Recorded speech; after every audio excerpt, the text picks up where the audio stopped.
Mark gets it. Oh, wow. That was so much clipping. I couldn't.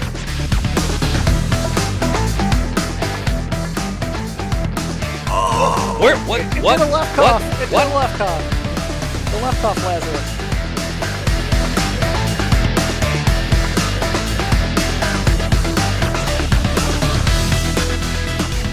Oh, incredible. Saves his tournament life right here on ball 3.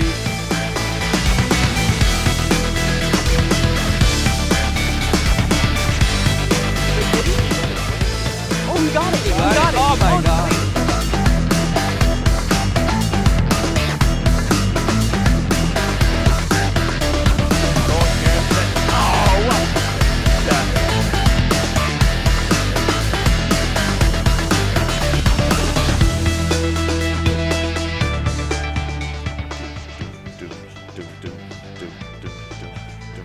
All right, we are live at It Never Drains in Southern California for the finals here in the booth. I'm Ian Harrower.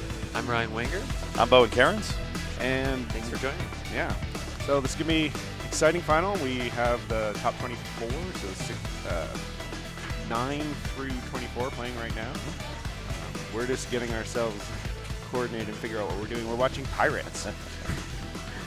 Yeah, this is this is one of the games that the newest game, I think, in the qualifying set. They're just about as new as Iron Maiden, and there's so much going on in this game that players' game knowledge is going to matter a lot here compared to some of the other machines where there's a simple strategy that everybody knows, or a game that's been out for a long time.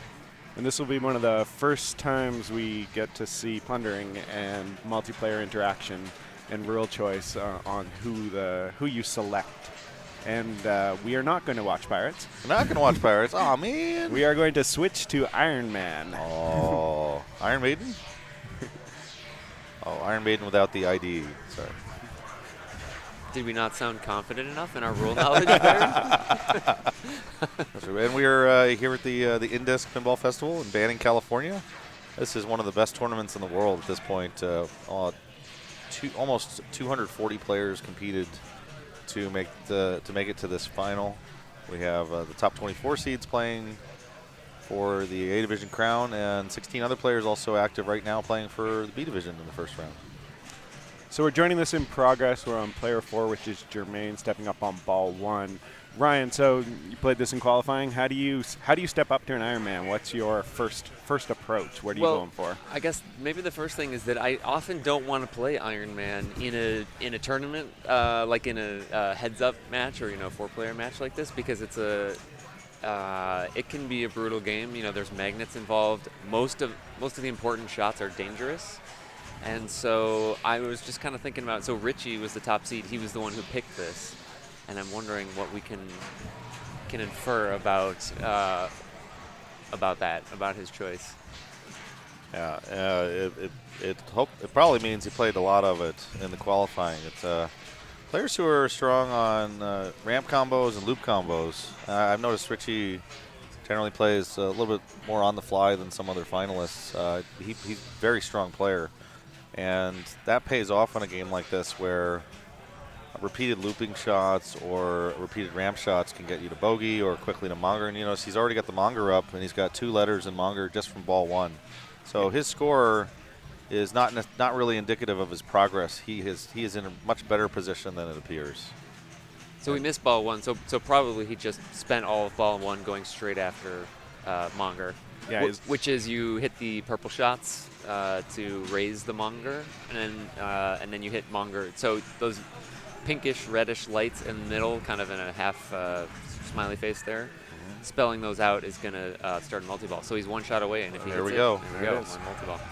And then the multi-ball, you repeat the process of how you got to monger in the first place, which is raise the monger shooting a loop like that, and then shoot the center shot 6 times. Every shot to the center is $250,000. And if you complete all 6, you have a super jackpot opportunity, which is to shoot the center 1 time for $3 million. He's probably also going to try and not hit it directly in the center here. He's going to try and graze the side of the monger like that, because there's a magnet in the center that will grab it. Yeah, during that really short ball save with 3 balls flying, it's good to just pick off a bunch of shots, but then you want to His cradle up. decision making right here is outstanding. Super lit up the middle. Trapping up when necessary and taking a pot shot when it's the right thing to do. This is great play. And great save there to keep the multi-ball alive. He's got a few seconds here to take the $3 million up the middle. One more chance perhaps, and no, it's not there. But that was still pretty decent value in the multi-ball.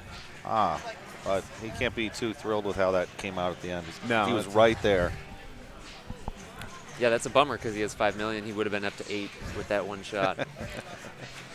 As mentioned in the chat, the 3 of the 4 players in this game are from Seattle, Washington, the Seattle area. Jermaine from nearby Redmond, and they play each other on the regular at weeklies and league. Now, here they've got to play each other again. But that also probably takes some of the edge off of having to compete, especially for someone like Richie, who is relatively green to big tournaments like this, to go like, oh yeah, I played Todd, I played Jermaine, I know these guys, I know I can beat them. Well, look at it shows lifetime stats versus Jermaine. Look at that. They've played 80 tournaments together. Todd versus Jermaine, 42 and 52 with 2 ties. Holy mother. So they're pretty evenly matched, I guess we could say. Oh, that's terrific. David Oliver had a tough ball there. He's got some good ramp progress, so he's close to bogey. David is. Yeah, bogey on a game like this where it's set harder than a typical Iron Maiden, bogey becomes more valuable. All of those little things that you think, well, that can't be worth that much.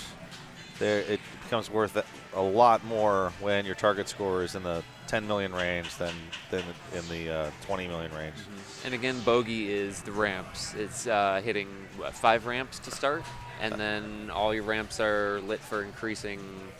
No, I guess actually everything's lit in bogey. Yeah, during bogey you can shoot the ramps or the loops. One thing I've seen a couple players do is to start for bogey right at the beginning of the game, and then use bogey time to shoot their loops. Because they're gonna have to shoot loops anyway to bring out the monger. You might as well get a $500,000 for every loop. And it's a good way to get your feet, your feet wet in the game. It's like the only kind of controllable return, back to the flipper. And definitely agree with that.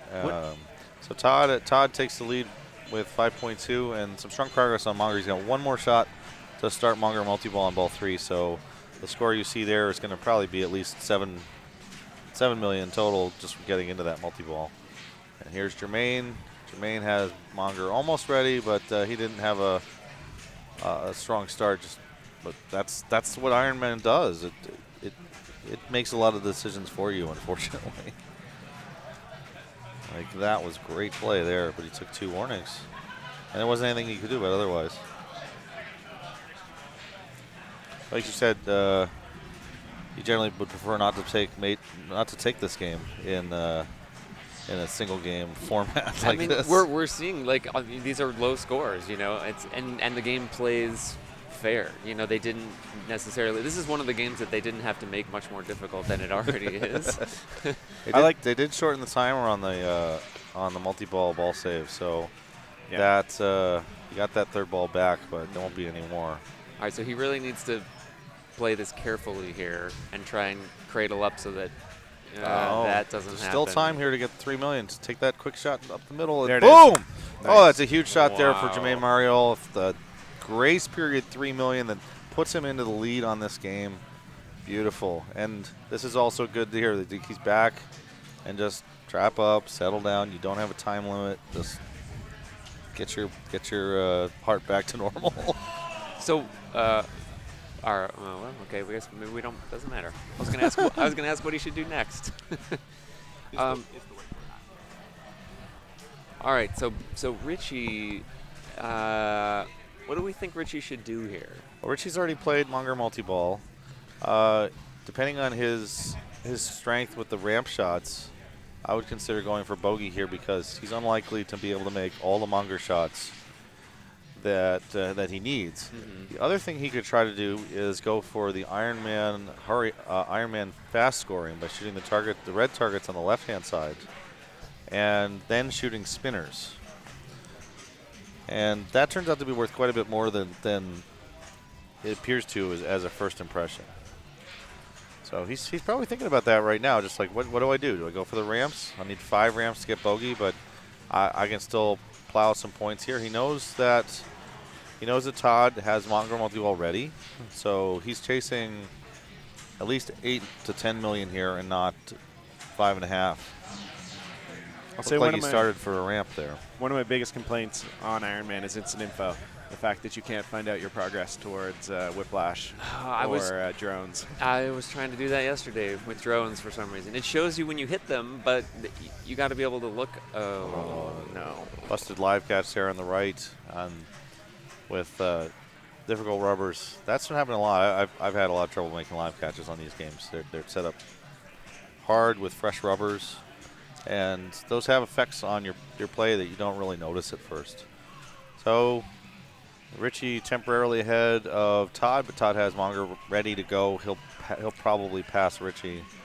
And then David Oliver is up here, and he really has to think about where he's going to go, given the score he's got to chase. Yeah, he's got one shot to bring up Monger, but those bogeys, those ramps are really appealing since he's hit them a few times. Yeah.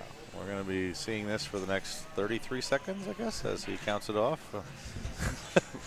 So we got scorebet here. What would be a good let's see. What would be a high-scoring bogey round? Like 6 million? Yeah, a good bogey round can be worth 6-7 million. That's if you're doing very strongly. One thing that makes it difficult for him to play a good bogey right now is that he has almost all the Monger letters. Yeah. And on the one hand, that's good. The Monger is going to come up, but the Monger is also going to block his ability to shoot the left ramp. And it looks like he's just going to try to take Monger directly. Trap up here, make the loop. They removed that center post, or it's still there, but it doesn't come up from the back, so you don't get to like rest a bit as the Monger comes up. You just gotta go. Oh dear. Oh. And that looked like a good save on the right, and he pushed that too hard. Yeah, the intuition is just get it out of the sling area there. It was it hit the post, he nudged it perfectly, except way too hard. I completely agree with you there. That's you got to brush that off. He played well. Like, there was nothing really bad in the play of that ball. I think this is like in playoffs, you get anxious, you get amped up, and you hit the machine harder than you think. Like, it just happens. So Todd might be thinking about trying to take that skill shot. He only needs 700,000. He can get halfway there.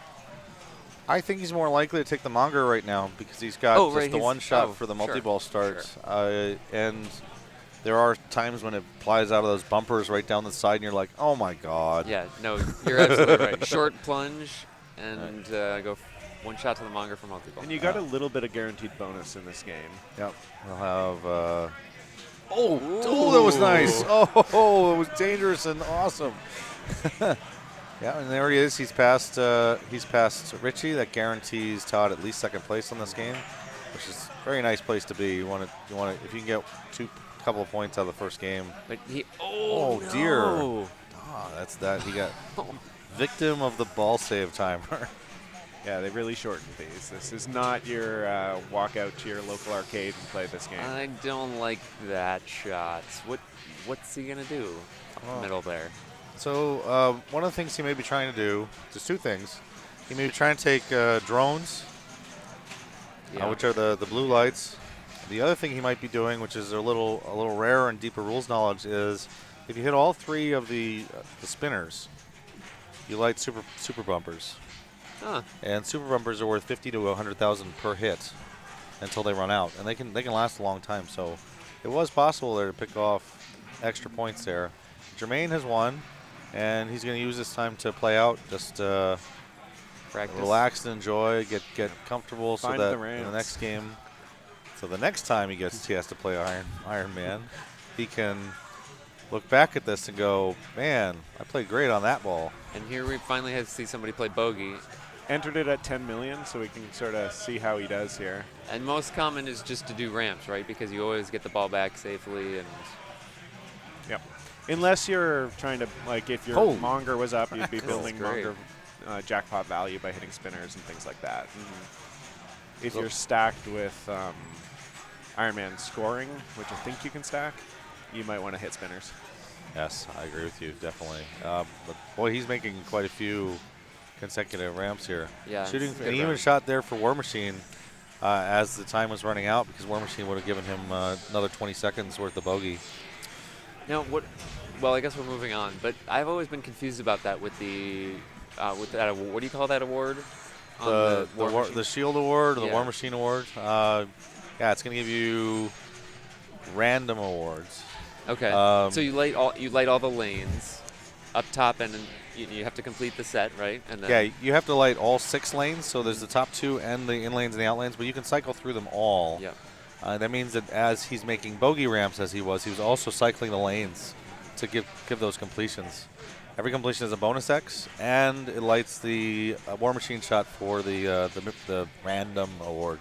So if you're in bogey, it adds 20 seconds. If That's you're the in random any award. mode that has a timer, it will give you extended time. Okay. If you're in a multi-ball, it will give you an add-a-ball. And if not, it runs through a cycle of awards that's 200,000, bad. Increased pop bumper value, bad. Light extra ball, which is 3 million points. Light special, which is 9 million points. So if you go through those random awards, you can actually get some really high value stuff. But it's far enough off that nobody really cares. I should not know this A information. special through that before in my life. It more often happens on Big Buck Hunter, where the awards are the same, and the random awards are much easier to achieve. You can get them just from a 3-bank. We're going over to Monster Bash here, and this is Jason Werdrick starting the Frankenstein multi-ball, and didn't quite get a sense of what the scores were. But We got the score bit integration, so you can see it right there. All the players. Sweet! God, Scorebit is amazing. Yeah, if they were here last year, Scorebit, right? But they've got basically a little computer inside the machine that's interpreting the data and spitting out scores in real time. Oh, it's so good. Really it's cool. Crazy good. And it integrated with the scoring app that they use with the Never Drain scoring. So the scorekeeper would come over when you're playing Monster Bash. Your score would already be entered. That was just insanely good. I could not believe that was happening. And then it worked for many of the classic games as well, like Voltan and some of the other games in classics. And right. And then he's like, "What's your score?" Oh, it's already here. We are truly living in the future. And so Jason has 26 million at the moment here, and this is ball 3, and he's out in the lead. So he's just gonna keep making shots, right? He's just kind of try and pad his lead. Yeah, and that was nice there. He's got the combo of, oh darn, a double drain. Yeah, this combo of shooting through the spinner and then shooting the right ramp from out the spinner. That's a nice thing to have, because you can rely on that to get the ball under control. You can take a lot of points off of that. Did you guys play this in qualifying? I did. Did you? I played it once. I shot it into the scoop, mishandled the feed. Scott shot it into creature, mishandled the feed, and then bricked a shot. And didn't play it again. Bowen, what were you doing? Went through the spinner. How were you dealing with the return? So yeah, on this game, actually in this format, the format punishes you really badly for a bad game. So you want to find like a simple thing that's worth points, and to me that's Mosh Pit Multi-Ball. Okay, yeah. So I shoot the spinner through, and then I would try experimenting with different things on what to do. Like the easiest one is to flip away and have it go up the right ramp, which is what Jason is doing. If you can do that, you're really gold. You can just go combo those back and forth. That did not work for me. So then I tried with not flipping and having it bounce over to the right flipper. That did not work. I'm right there with you. And then my third choice is one that I feel lucky to have in my arsenal, because I've got timing on it for whatever reason. It's a live catch on the left flipper, and that was working well. Okay. So it's spinner, live catch, bounce over. Meanwhile, let's see, this is Carl. It's up to 23, chasing Jason's 32. He's in Frankenstein with Mummy running. Oh, that's just nice. I think he's starting Mummy now, actually. Oh, So sorry, he didn't you're quite right. have Mummy going. But he's in chasing down the 32 million that Jason has. This is going to be close. He's going to want to take the left loop here to start full moon. Oh, he's running full moon. So one more shot to the left loop or right loop should do it for him. It would be a 4 million shot. That was a really nice bounce. Wish we could see the button. I'd like to know if he had any weapons available. He definitely didn't have anything for Full Moon Fever, or he would have used it right away. He has now passed with that full completion of Wolfman. He has passed Jason. Both of these very strong scores under the circumstances of how this is set. I wanted to point out how his multi-ball ended, which was he had 2 balls trapped on the left, and he was trying to do a cradle separation. And one of them just grazed the slingshot. The slingshot went boom. These were really active slingshots. Oh my goodness! On this game, it's so much harder than it looks. Oh, get out of there, Drac. So yeah, he just needs Creech to get all of his characters. ooh, Holy mackerel! Wow, that was gutsy. And what is it? We're ball 3 here, right? Yeah. So the insane thing to do here would be also to take the ramps. Well, he's in ball and chain right now, He's in ball and chain. or he just finished. He just ended ball and chain. So Yeah. Oh, he ended ball and chain. And it Didn't not get his It instrument. didn't get the instrument. Okay, so so just creature. What one? One more to start the two more? mode. 2 more shots for Creature to start mode, and nice shot into Drac. That was nice. Oh, that's lovely too. 1.3 million ramp. Oh, he got his guitar. There it is. Special slit.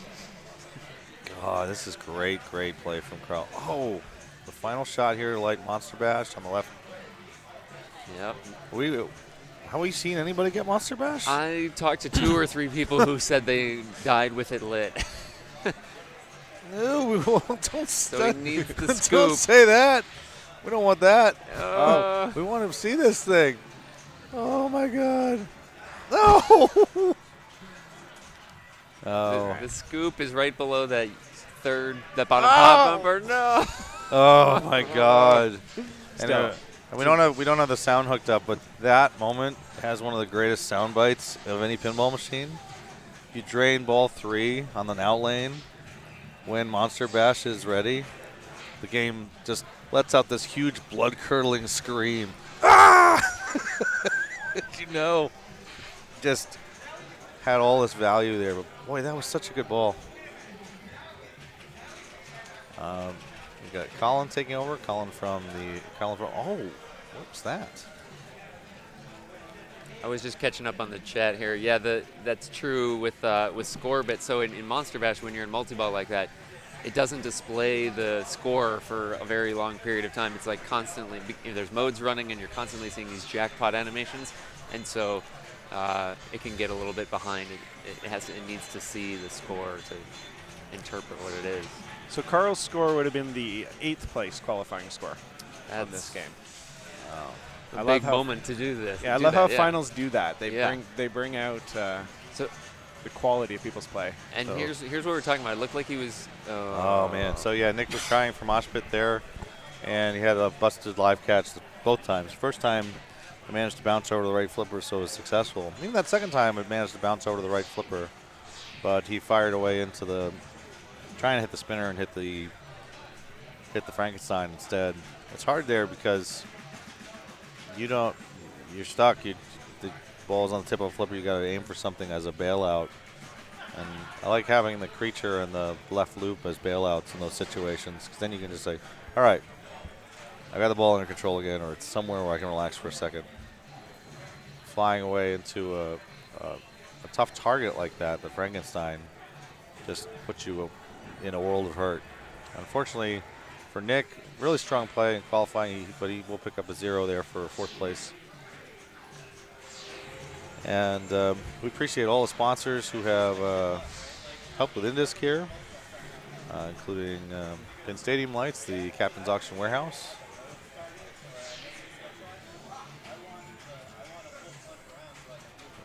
Now with Pinball, we are Heyo. again here live at the INDISC Pinball Festival. And we are switching over to the Pirates of Penzance, is it? What do we got here? Oh, man, look at that. There was the triple multi-ball. We just missed the end of it. This is a strong score here for Dominic. For Dominic here. This is, what, ball 2? Yeah. And he has a rather enormous lead right now. But it's not safe because the triple multi-ball stack is something we're likely to see. What have you played any Pirates, or how does these multi-balls? What are you generally going for? I like, as a mildly recovery player, I'm shooting those stand-ups and trying to get the chest multi-ball going first because I find that easier for my game than the ramp. Left ramp's much safer if you can hit it, but if you miss it, you're in trouble. Do you choose the guy who gives you easier multi-balls on the chest? So in this situation, maybe. In qualifying, I was actually trying to get my modes going, so I was actually starting with chapters lit just to get a decent score. Because if you don't get your multi-balls, you score no points. Yeah, the character decision is an interesting one, and it has this dramatic effect on everybody because player 1 picks a character first and locks out that character. So I'm guessing that player 1 picked the easier multi-balls character. So Raymond has easier loops, Which means you can just combo this indefinitely, that upper loop, to get towards that multi-ball. Yeah, that's a nice thing to get. That making enough inner loops like that just gets you whatever movie multi-ball that is. That's the movie with the Johnny Depp, I think, right? Yeah, we're really up on the theme here. All right, we got a mode, and the modes are pretty much character shoots. So if you look on the playfield, you'll see 3 characters lit up, 2 in green and 1 in red. Any flashing character will advance the mode. Where's that third one? I don't quite see it. Is it up? Oh, it's up top. It's up top on the ship. Mode start. Oh, up there. Yeah. So if you're not familiar with this game, the left inlane, well, there's 3 inlanes on the left, I guess, and the middle one is the one that drains you. And that's what happened to Raymond there, just straight out. I'll say the Pirate Awards are actually kind of valuable in this game. Yeah. Managing those 6 lanes, it's so hard. Oh, boy, it is. And you don't really have a sense of how valuable those awards are until you're like, oh, my God, look how huge they are. Quick and dirty there. There was only really one miss. One miss into a stand-up and doom. Wow, so we're through 2 balls, and Dominic with a very large lead. And as we over the said, other the players. rules knowledge is probably going to turn out to be pretty important on this game, and he's the one who picked this, Right. and it's showing. Okay, and his character is the easier chest. Yeah, that's always a nice thing to have. But it allows him to get to the multi-ball 2, the one you were talking about, in a quicker way than the others. So he's got his map lit. He's got He has his chest Tortuga warm multi-ball up. ready right now. Yeah. So I would suspect he's going to just do this looping because why not? That's cool right there. Except that's not cool. But there's this cool hole back there that sends the ball up into the pirate ship, and you don't quite know it's there until you shoot it. It's a nice playfield feature, but often it dumps the ball. It's one of right the design of this game. It's got that magic. Like that first time you played a game with the subway, and the ball came out in a different spot, and you're like, that's amazing. This game's got a lot of that. Yeah. And it really confuses people playing it for the first time because they don't know what to expect, where the ball's coming. Right. There's something positive to say about those kinds of ball manipulations. I think it's probably a great experience for newer players to pinball. Yep. Whoa. Oh, on top of the spinning disc. So quick update on the scores here. Dominic is comfortably in the lead with 340-something thousand. Yep. And then we got Maka's on 24 right now. Raymond has 37, and Fred is in last with 12,000 at the moment. And then, so plundering, I heard Carl mention that plundering is on. This was asked in the Under chat. 3 times 30 gold. So he's going to take 30 gold from Dominic, and that will light for him. No, this would not No? be the right choice. Pick the 55, buddy. Oh, all Well, right. Well, If he. Oh, no. Oh, we be warned. That's exactly what we were just talking about. Not being aware of where the ball was going to come from. Wow. And And how what's quickly. interesting about the decision is he's robbing from a player who hasn't played their turn yet, trying to keep them out, because now Raymond steps up with 0 gold instead of 23 gold. So Yeah. maybe that wasn't Um, so crazy. I like But that choice. But 'cause if he had taken 30 gold instead, he would have lit the multi-ball immediately. He had 25 gold. yeah. So by adding 23 gold, he still had to make some shots. So I guess it's really a trade-off between does he think he can catch that 341 or is he playing defensive?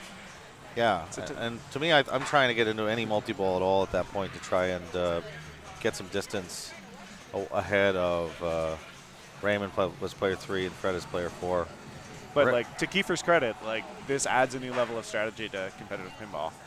Like actually making these choices. Yeah, in some regards I agree greatly. In other regards, I'm not happy with this choice because Raymond and Fred were both affected by Maka's decision.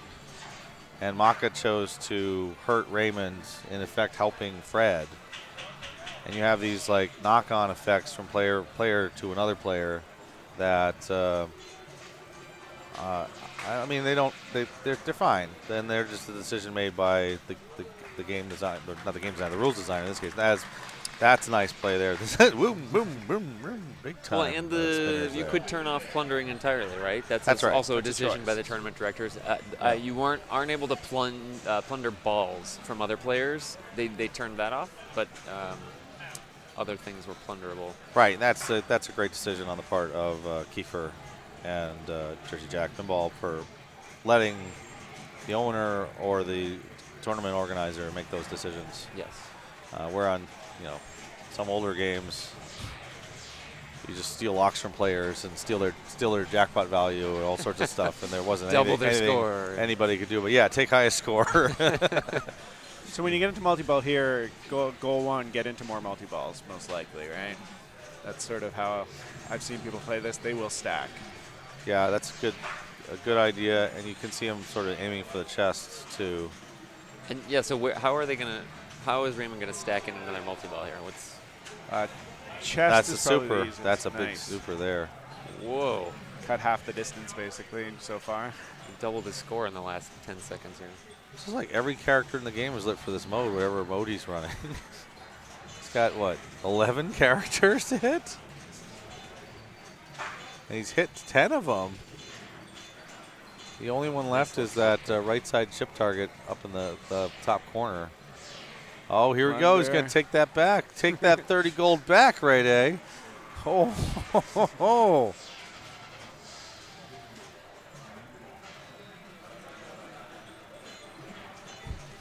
Oh, that gives him a very nice total on his gold. And how do we see? Let's see. He's What does got- he need for? Oh, yes. Oh, that that's was so good. Right? How does he do that consistently? Like, he saves those kinds of outlanes on all sorts of games. One of the things I love about the setup here Oh, that's is amazing. they let you play. Like, you can nudge. Mhm. There are not hair triggers on these tilts. They make the games hard other ways. Yep. And additionally, they've set this game up for per ball tilts instead of per game tilt like some of the other jerseys. Oh, interesting. couldn't He get didn't go that for it one. again. Wow. That was a fantastic ball.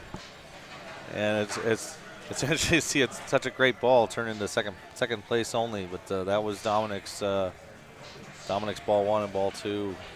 Built that lead and he needed it. 340 to 200,000 for Raymond. And guys, you told me I'd get 200,000 on Pirates. I'm like, yes, I'll take it. Get me out of here. So step 1 for Fred is past Maka. So is there an easy way to get 15,000 points? Under the circumstances, that way. no. Well, But before that, it was what you said. It was he really needed to get into a multi-ball. There's no source of that many points. Even playing the mode successfully would probably have given him 5,000 to 7,000. Yeah, that's disappointing. Just needed 17,000 to pick up a point. Yeah, both those last 2 balls for Fred were snake bit because he really only made 1 miss on each ball, and the game punished him with a direct drain that was uncontrollable. I was watching this in qualifying yesterday, and I saw probably 6 or 7 people in a row not break 40,000 on this game. It's just, I'm not sure why exactly, but So we're nearing the end of the first game of the first round here. And yeah, do we have score? no, Can we see, have the standings? screen that shows us the overall standings of the games that completed. Yeah, that's a good idea. And Louise Wagensonner has 6 points. She has tied first place with Derek Thompson. They're going to be playing a tie-breaking game on bow and arrow. Yeah, this is going to be exciting. And Derek has won the tiebreaker. Oh, Wow, what a crazy, outstanding play. Did you get a chance to see Louise last night? The 300 on Blue the Note. Blue Note 300,000 that was so much higher than anyone had achieved the entire weekend on Blue Note, and in the finals, just dropping this enormous bomb. Oh, it was so good that. And then Derek needed a specific set of things to happen in order to make it to a tiebreaker, and he pulled it off. Blue Note has taught me the most interesting thing with so many players, including myself, which is not a single person reads the scorecard, the rule card. Oh. Because I had so many conversations with people who they were like, "What? You're supposed to hit the unlit targets?" I'm right here. And if we sort of propagated through the entire room over the course of the weekend. Yeah, as people unfortunately, learned the to play scores it. got better, and it made my scores worse, and that you helped knock me out of the Classics final with that. That knowledge everybody shared. That was about the only thing I knew about Blue Note coming in here, because it had been used in, I think, IFA Pin Masters or Somebody Nationals. said to bump up the So here it is after one game. We did not see Adam McKinney win on Excalibur. That game was selected by Johnny Monica. Unfortunately, he took the last place on it. But no one's out. You don't get through in the first game. It's a 3-game set. All 3 games are 4-2, 1-0 scoring. So Carl D'Angelo was the winner there on his first game of Monster Bash. Dominic Kasich was the winner on Pirates of the Caribbean. And we saw Jermaine with the strong game on Iron Man win there. But everybody's still got to play for. There are several players who are relatively new to competition or new to success in competition, like Corey Dunn. This is his first time in the finals at INDISC. And he just crushed crushed all over the place. He won the B division last year. Okay. Here. Came second in Classics 1. Yeah. Yeah, he's playing great. Corey Strong, Nick Stein from San Francisco, also another emergent player who's made the finals here. I don't know his history of whether he played in the final 24 before that. He was also in the B. He was in semifinals maybe of B last year or quarterfinals. And actually, he played in City Champ this year. I was looking at his resume recently. His second competitive tournament ever was 6th at City Champ. Wow. He only has 15 or 20 tournaments on his resume, and Okay. Wow, that's terrific. Yeah. It's great to see him. Often a player makes a final like this for the first time. There's like this just joy of the qualifier that when you get to the point where you have to start competing, you don't have the nerves that some other players might have. They're like, oh, I need to win this, or I need to play well, or they're like, damn, this is great. I'm here. I'll get to play Sunday. Has that been the case for you guys? Like, the more success you experience, the more pressure there is? It comes and goes. I think is also just effects of like what else is going on, especially if you start losing events. You're like, oh, is this the end? Is this the end? There will be no more successes, and you start putting pressure on yourself. So mainly if you see me wearing headphones, I'm pressuring myself, and I'm trying to relieve that pressure by listening and dancing. How about you? Like for me, when I come to an event like this, I have no expectations of really doing well. I'm a decent player, and I can hold my own, and I know I can do well. But when I make it into those finals, I'm not expecting to come out. I struggle in my local scene, where in the bar league that I run, a lot of the people just expect me to win, and that can add a lot of pressure. And I have trouble stepping up to that game when people are coming up to me and they're like, "Oh, you're going to crush me, and this is no fun," and then that adds pressure. Yeah, I get that frequently, and it's unfortunate because I think that sometimes the other person is not saying it with a negative intent, but it has that deflating feeling of, well, if I win it sucks, and if I lose it sucks. Yeah. then we're not. It's not really good. I got 25th in classics last night, and some people who weren't trying to make me angry, but they're like, "You didn't make it in the classics final? What happened?" Just shut up. And it's all good, but that also comes with the territory of being known as a really good player. So congratulations. Well, yeah, local scene, yes. Here, we'll see. We'll see how long. I don't know what people's respect for me is yet, but you got respect, that's for sure. And I'm gonna get my Beef to Booth shirt made so that I can wear that on the Sundays. Yeah, Ian and I are here in the booth, courtesy of being the Bubble Boys. And were you 27? I think I was 28th, maybe. So I was 25, and that, oh my God, that hurts. Yes, 25 club. Yeah. Well, you moved by today. I'm trying to make this my only round in the booth if possible. But boy, it's going to be a tough day. It's going to be a tough competition throughout. I'm very glad to have a bye because then I can't be eliminated now. Yeah.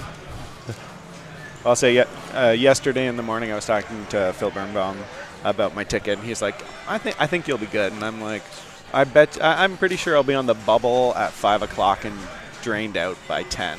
Oh, my God. And I was basically exactly right.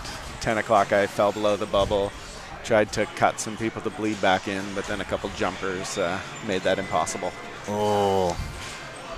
And strong play by Johnny getting in on 2 tickets. Yep. Showed up at 6 o'clock or something and got in on 2 tickets. That's very strong. That's amazing. Wow. We're going to be looking at Iron Maiden here. And did you get a chance? Did you get a chance to play some Iron Maiden in the qualifying? I played it once and had less than 10 million, so I have nothing to say about it. This is a game I did well on. I did a 255 on Maiden. Oh, that's great. So hey, there you are. Check it out. You're in the finals. Right there. Up on the scoreboard. What'd you do?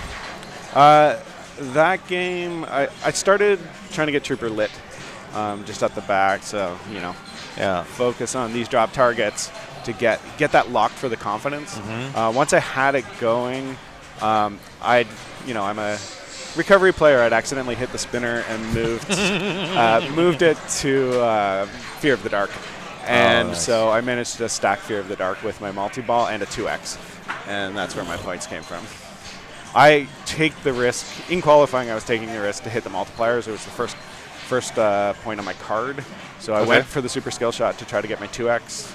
I didn't get it, but eventually I got my targets going because that multiplier can really matter. Yeah, so the 2 skill shots are available. You can see a white target lit up in the center there. That's the standard skill shot. Its advantage is not points so much as it is a ball saver.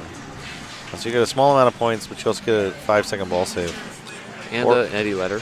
Yeah, oh, yes, and an eddy letter, making the next mode easier to start. The other thing you can do is hold up the little flipper and have it come around to that little flipper for the R-shaped skill shot. R. All right. So Jason is stepping up ball 1. And so yeah, we're running a new code here, 1.06. It made a few changes to how the game plays, specifically much more, I would say for a casual player, much more points in Flight of Icarus by boosting the base value. Yep. You can now, you don't lose your lock progress when you lock yourself out in a mode. Yeah, that was one thing I remember back in May first got to play this game, talking with Keith about that. And they're like, yeah, we'll take care of that eventually. And it's in the game now, but definitely something that's nice to have. So it looks like Jason. Where's he going here? What's he trying to do? It looked like maybe he was just doing some Eddie letters here, possibly. So the white shots, there's 5 of them. Those are each giving you letters in the word Eddie, and he's now 1 away. He now has them all, so that yellow light right up the middle is lit, and if he goes up there, he'll start the lit mode, which is Icarus, which is a ramp mode. And he's probably just going to do that or take a shot at the drops on the way up there. Yeah, I think he might try to aim for the drops. He's cleared the bottom drop already, so it's the 2 other drops. And you said you have to complete those. That was lovely. Oh, you have to complete both. that bank of drops 3 times to light the multi-ball. Some of the settings are harder than a typical Iron Maiden. Oh, what a nice drop catch that was. I actually love that on the premium LE. It's just that kick out of the hole. You can do that drop catch, and it's just like it's much easier to handle. So we talked about Trooper multi-ball being the drops. There's another main multi-ball, which is Mummy, which is the captive ball near that upper left flipper, and Jason took a shot at it there as it came out. He'll do it again probably here, I think. Yep. Yep. Yeah. So now he's got his lock lit for Mummy, and he's got his Trooper. So he's halfway to both. This is a great start, and he'll probably try to shoot the left ramp here. No, he's going to go directly for Trooper. Trying to start Trooper while Icarus is still running, perhaps. Maybe he's got 14 seconds left on Trooper. It's in the upper right on the display there, or sorry, on Icarus. And here we go. So this is lovely. This should get him up to 25, 30 million as an expectation, but there's plenty on the table. He could go 100 million here right away. Really short ball save. Yeah, he's cradling There, right off the bat. Ball save's over. And now he's got straight up the middle will be an add-a-ball because he dropped the drop targets, and so more, at any time more he can time add-a-ball. for Icarus. Another 10 seconds has been added to the Icarus clock. Well, this is where, when you said you were able to switch it to Fear of the Dark, this is where that comes in. Like, Icarus is a fun mode, but you're not going to get a lot out of it. And this won't add a ball. It's too late. If he doesn't get that right, yeah, it's gone. And it's gone. You could hear how happy he was about that. So now Mummy Lock on that left ramp is probably his focus. There we go. And a 2 million award as Icarus is still running. I Interesting there is that Icarus rewards you for making combos left ramp, right ramp, but if the sarcophagus lock is ready, it overrides. And it still gives you the combo time. So even though it plunged another ball, the right ramp right there was lit for 4+ million, and might have been worth taking a shot at. So we talked about the multiplier earlier. You can see that he has 2x lit right here, and he can start it by going through the left in lane, but every time you flip, it switches to the other side. So he's probably going to try and avoid that for a little while until he gets something interesting running, and then start it. And I'll take this opportunity to do a public service announcement on my least favorite feature of this game, which is that those lanes flash when you hit jackpots, so that you cannot actually tell which one is lit during your multi-ball at many times. Well, Nice little nudge there. you don't have things flashing on pinball machines. How do you know it's a pinball machine? It has to have lots of flashing lights. Blinking thingies. So he's probably going after Eddie Letters. Oh, No, he's going Mummy. He's just going Mummy. Going Okay. straight Mummy here. So I agree with you, though. There's an opportunity here to bring in Hallowed Be Thy Name into Mummy. Which is a great. He's already so close to starting Mummy that it's going to happen. Particular since this is ball 1, and he has some time to set this up. It doesn't have to happen right now. And Hallowed This could be a huge scoring play for him if he gets to Hallowed at 2x. He avoided the 2x there. So it's interesting. Like, what he set up, like he's still going to have all that ready to go on ball 2, and I wonder if he's going to try to start Hallowed. Maybe he'll step up and reconsider kind of before that. Yeah, he'll have the skill shot available for the Eddie letter that way to make progress, and there's a few ways to go about that. Well, it's just a very, very strong ball to start the game. A 40 million ball. That particularly with some of the low scores we saw in qualifying, he's in a great spot. Right. Took the normal skill shot, Eddie letter, and ball save. I think the ball save is what people want the most. Is that the only skill shot that gives you a ball save?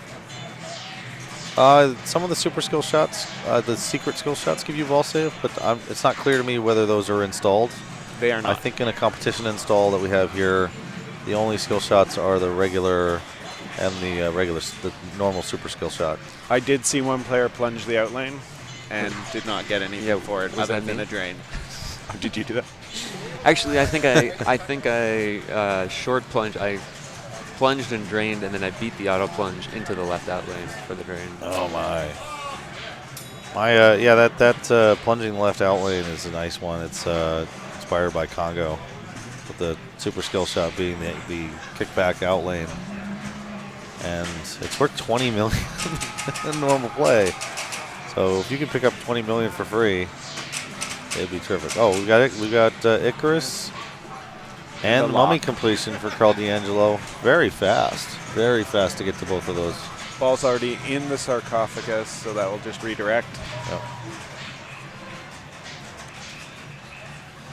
Shooting the loop. Oh, hello. That Yeah. loop is dangerous. I was just gonna say, were you guys shooting the loops much? never. Never. It's great if you can hit it 6 or 8 times in a row, but as soon as you miss, you drain.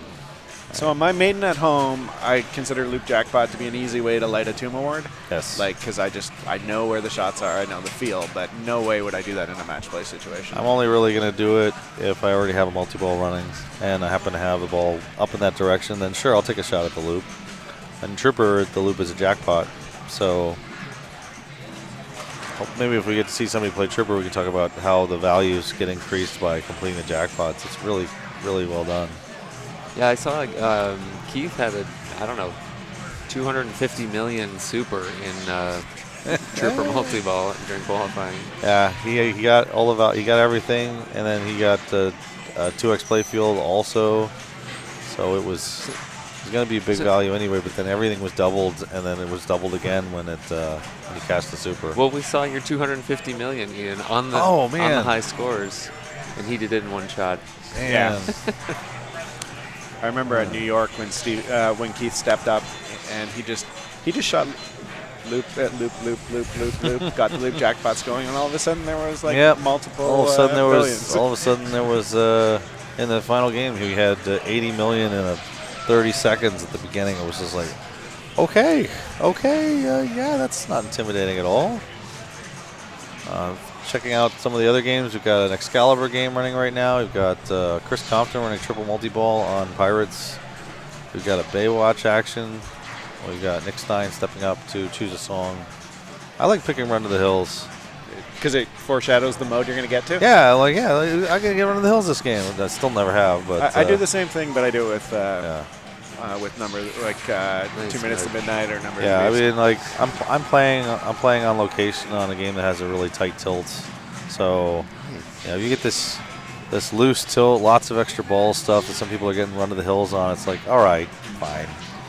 It's still really hard to get to, even under those circumstances. But boy, I don't expect to see anything like that. But we're talking about that New York tournament. Keith got Number of the Beast in qualifying on like a ridiculously hard game, and it was one of the most incredible single game performances I've seen. So since we're playing the premium, there is like a strategy where I think Mummy is a lot more valuable because you've got that lock to get yourself into single ball, multi-ball play where you can play safe. Does it change scoring when you do that?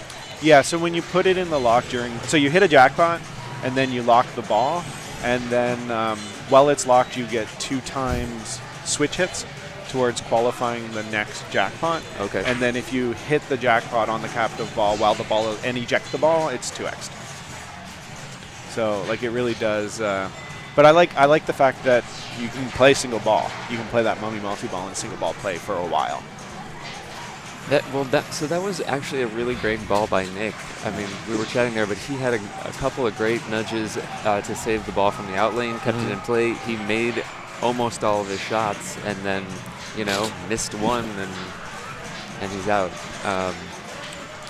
And it's hard to be happy with your score after a ball like that, but then you just look at your decisions and what you had control over, what you got, and You're absolutely right. It was an excellent ball So in Jason's- terms of his play. Jason is 2 shots away from Mummy multi-ball on the captive ball. He's been sitting there for quite a while. I wonder if he's thinking about what we talked about earlier about starting Hallowed.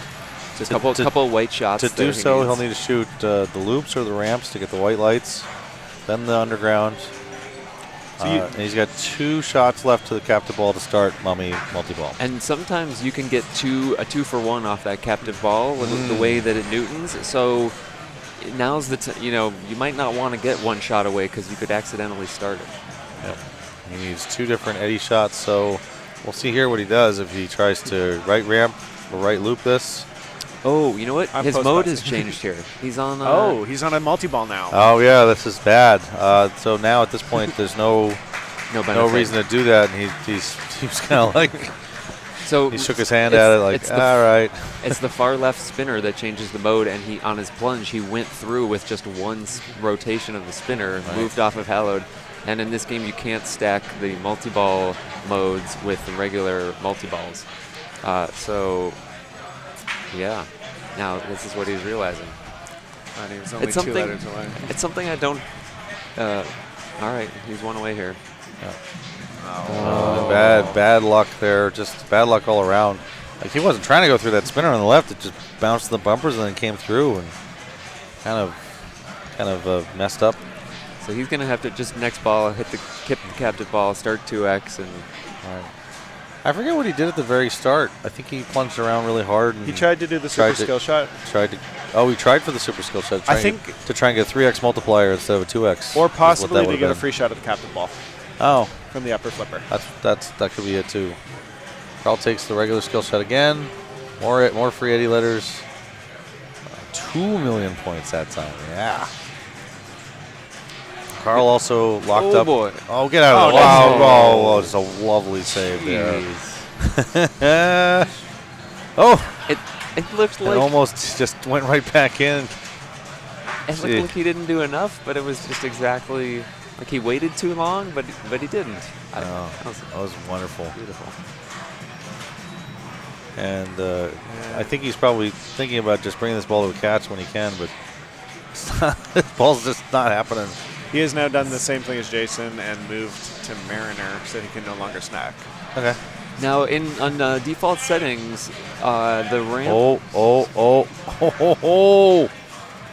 The default settings what? I was gonna say, in default settings, the center ramp is lit for Eddie letters for your second mode also, but here it is not. That's right. So after the first mode, you can't use that center anymore for Eddie letters. Yeah, what normally happens is you get 2 modes, then shuts off the easiest one, then 2 modes, then shuts off the next easiest one, which is the orbits. In this hard settings, both of those are after 1. So you get 1 mode to shoot the center shot, only 1 mode to shoot orbits, and So- everything else is ramps. And So we're in Mariner here. He's got these 3 blue lights on the left, and each time he shoots one, they're going to shift towards the center. And now you can see. Oh, it's so good. Now they've moved to the right side, and he needs to shoot them over here and move them back towards the center for the center shot. Right side's tough. The last 2 shots on right side Yep. are really hard. And now the drop targets are in play as a qualifying shot here. It's a little bit, took me a while to understand that, but And you have to complete the entire bank. You can't just hit the drops once. yep, there we go. What happens is if you had drops if it was partially up before, you can finish off a stack again. So now he can either complete those drops again or shoot the inner loop, which forget it about that. Difficult. The hardest shot in the game, probably. Oh, and if you take too long, you blow back off course. Yep. And now, Wind so has now they've- blown you off Now course. we've moved over here. Yeah, that blows. So but this is, if he gets this, he'll get a soul shard for the mode. You just right, need to Wind is- complete the 2 sides. And it blew him off course again, so he's going to need 3 shots here. I like to do 2 right ramps and then the drops and then the drops once, but Nice. that's what we're seeing. Oh, that's No, he didn't get the didn't sweep. get them all, but he's still got time. It could happen here. That was not an out of ball. No, that was a little bit. He didn't know where he was there. So if he had lit the purple, what do you call that, orb, Yeah. orb, that would have been an add ball just there. But All right, Mummy multi-ball. So 50 switch hits, I think. lights the jackpot on the center, and then the 2 ramps will be an add-a-ball. Yeah, the number of hits required increases for each jackpot. So the first jackpot is available after only 10 hits, I think. Okay. And then does 10, 20, 30, 40. Oh, no, it's double drain and done. Wow. Disappointing. That was brutal. He got a ton of points out of that Mariner multi-ball, which is usually not very valuable. But swept right through the first half of that and almost completed the second half. He was getting very good jackpots. And it takes him in the lead at 55 million with Jason at 41 million. Jason still has Mummy to play and Mariner ready to go. So the only time Mariner is really, I think, valuable is if you have a playfield multiplier. Because if you multiply the hurry up, it multiplies the base value of the jackpot. Oh, that's great. And then multiply those again. Yeah. Double. That's a good combo. And Justin Ottergirl was saying, I only use the left flipper to take shots at the captive ball. That's definitely what you'll see a lot of people do, and you'll also see a lot of people just hold it up and get it to ricochet into the drops and take some of those out. Yeah. But aiming for those inner 2 shots are usually just asking for trouble. Oh, that was so nice there by Colin. Only took 1 warning for that? Mummy's ready to go. 1 Eddie letter, so center to start. Taking Icarus with this, yeah. I think, is the right call. So maybe shooting the center ramp first here. Does having dangers ever impact the choice for you guys here? Like, he took 1 there, but let's say he takes 2. Is that a reason to really put off starting multi-ball? I don't think so, because I'm less likely to nudge a game during multi-ball than I am during single regular ball play. So he chose just start the multi-ball, ignored the mode. Yeah, I don't like that decision so much because you have to make the ramps anyway. The 2 ramps the 2 ramps during Mummy multi-ball will give you an add-a-ball. So there's left ramp that's gonna, as you said, that's gonna lock it up. And now he just has this 1 ball in play, double value. Right ramp gives a bunch of points and add-a-ball. And if he had started Icarus, he'd already be 6 to 10 million into Icarus besides at this point. And now there's another add-a-ball available, right? So now he's on like phase 2, so all 3 of these will be an add-a-ball? Yeah. It's the 2 orbits as well as the 2 ramps. So even, again, with Icarus, like, you're going to be making ramps anyway during this multi-ball, and might as well. Some players end up blowing off the jackpot sometimes because you're too busy thinking about the add-a-balls. Yeah. But he's probably gonna get this. Right loop and right ramp for add-a-ball here. Oh, and a stage flip. Oh, that was beautiful stage flipping to let that ball come down, and then he mishandled the trap. Oh, wow, though, just being able to stage flip on the fly like that at will. I wouldn't have done that. I wouldn't have thought to do that. Right. I want to learn how to do that. So now he's an Icarus in single ball play, and I don't play Icarus in single ball play. Yeah, this is a dangerous game for him, and there's other stuff to do, like going for He's Trooper, going box. like you were saying with holding up that flipper and taking the drop targets. He only needs 1 more completion of the drops to light Trooper. Oh, interesting. Going for loop jackpots now. Okay. He is building his power jackpot, which he just accidentally hit. That's a. Yeah, we could talk about that for a second. So the power jack up here, you can see the objectives he has yet to. Okay, 2. hold on. We're gonna get 2. You're gonna get a 3rd one. He's still got time. Get in there. Get in there. Get in there. Don't time it out. That's 4.5 million.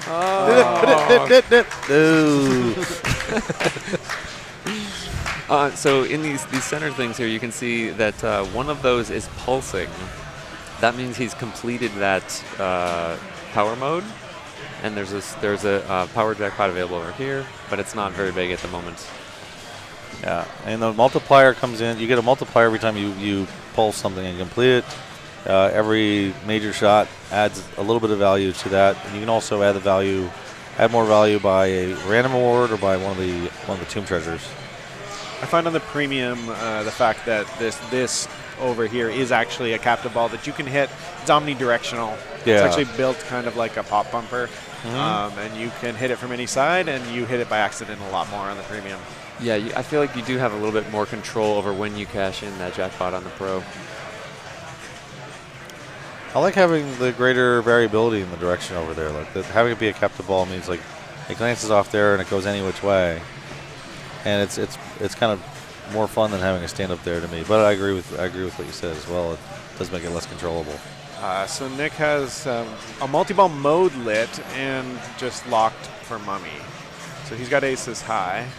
This is a good valuable mode to get going on also. All right, talk about, I don't score too well in aces high, so tell me how to get better. So right at the beginning of aces high, you can take any 4 shots you want. Find your favorite 4 easiest shots and pick them off. They're each going to be worth that. And the center shot is really valuable here because it gets multiplied by the bullseye effect. Oh. So he got almost 4 million from that one center shot. He missed an opportunity there for the atta ball. Yeah. He took a shot up the center, and he, in the grace period, probably could have restarted by hitting the orb. I agree. Ryan, the previous code, like if you 2 code ago, aces high wasn't worth very many points, but they rebalanced it. Oh. Okay. So it's much more valuable now than it was. There's the danger of loops we were talking about. Freaking fast was Holy that? cow. Oh, and he's ready on the outlet. Oh, yes! Oh, Nick. That was so beautiful.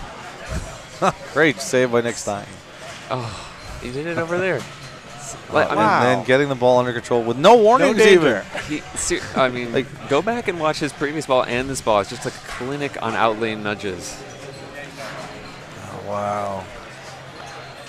And no, like I would have waited 20 seconds after that move. Right. He's just like whatever, right into it. It's like, let's go. Are we here for pinball or what? Look at that. Boom, atta ball right away. Combo, atta ball. Boom. Take it down. Give me some more. And we'll just see, make sure he concentrates too on the jackpots, because sometimes players get overly concentrated on the atta balls. Interesting to see he didn't try to shake save that. Man.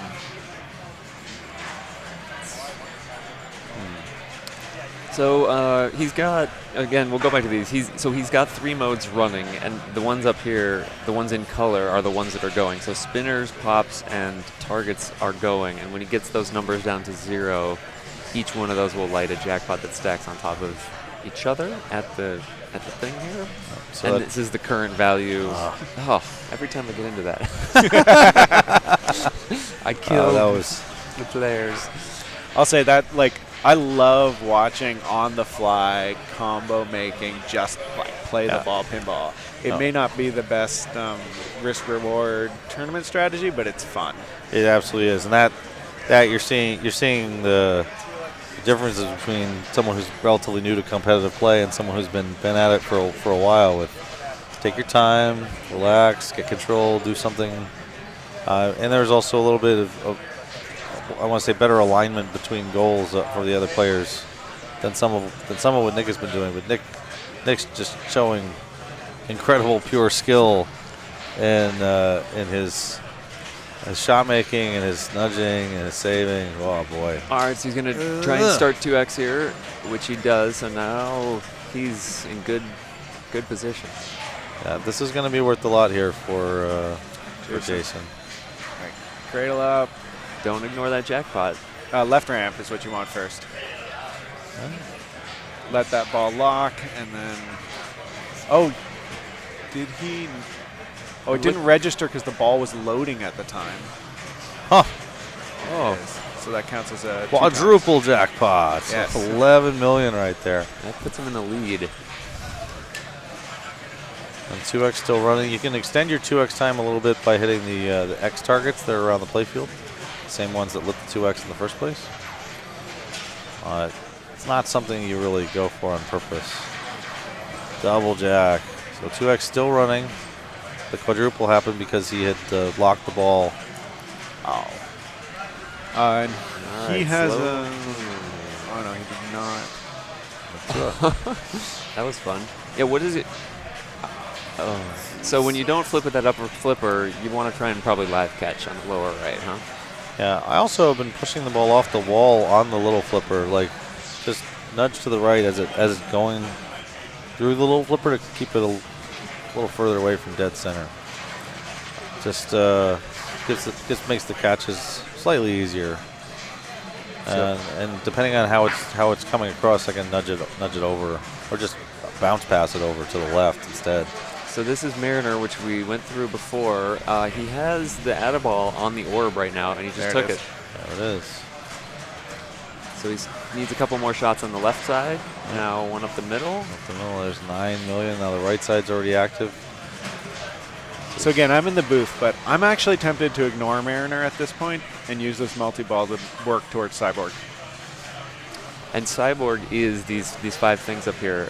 So he would need ramps, targets, and orbits. It's 2 ramps away from lighting the ramps. That power jackpot's going to start to build if he does that. Yeah. Mariner's hard. He needs about 10 more ramps total to get Cyborg. The targets and the orbits are just going to kind of happen as. Oh, nice. Oh, look at this. That's nice. Do it again. He gets this. Good patience there. Oh, very nice job, Jason. You get this. Nice. Oh, he took the inner loop and he made it. Now The it just center needs shot is center lit shot. for a big value jackpot of 18 million, as well as, oh boy. And now, so at the end of this, he's going to have the opportunity for a soul shard also. So why is the soul shard not lit now? Because he's still in the mode. Yeah, the mode is running. Soul shard only is available when the mode is over. So he could time this out for the He soul could drain shard? a ball. Yeah, but he's going to have that soul shard opportunity regardless of what happens. But he's in the rest of this. He's cashing points, so. And that didn't register, I guess, unfortunately, because Stage? something. Yeah. Might try and lower this upper flipper. So if you can let go of the flipper, the button halfway, he can drop that flipper and get access to the shot. There it is. There it is. Oh, it didn't quite work the way that Colin had it going. Like, there's players who can, like, stage flip on demand.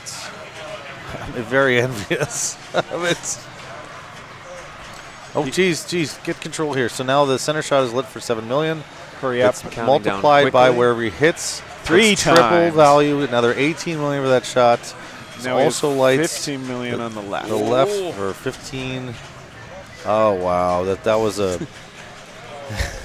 And he's Jason looks like he just won 50 cents and a lottery ticket. He's very calm, like nothing's going on.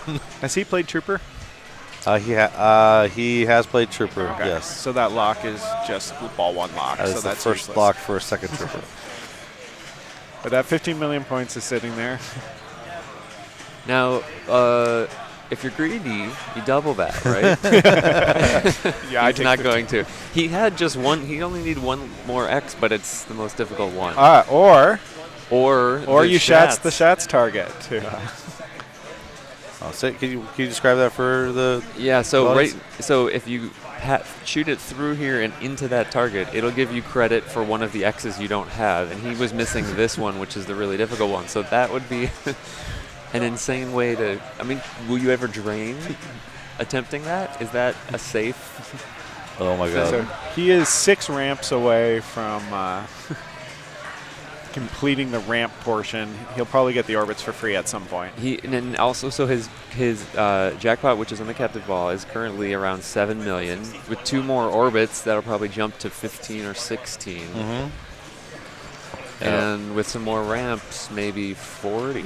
He's got to hit the ramps for Eddie letters anyway. So We're saying Jason really think this over and decide what he's going to go for. This is a credit to both the game itself that these decisions are there, and to Jason for really thinking it through and saying, well, what's my most efficient path to score right now, and what kind of score do I think I need? It's 189 is great. He's but taking the power jackpot. padding. You're just kind of padding points. Always be cashing, as Steve Bowden would say. He also has the extra ball lit right now. What is that worth? 10 million? Less than that, I think. Less? Okay. That's on this stand-up right here, and that's for completing 3 of the power modes, I believe. Yeah, that's right. Do you know if when you shoot the left ramp, can you hold the left flipper up and pass over on this one? Anyone try it? I'm not sure. What were you saying? Can you tip pass over on the left ramp? Oh, left ramp, pass over to the right flipper so you can shoot left ramp all day? Yeah. So Yes, I love that. is he? I know. Is he going for a trooper here? He is. He's going up the center, kicking the targets, safe enough return that he's willing to trust it.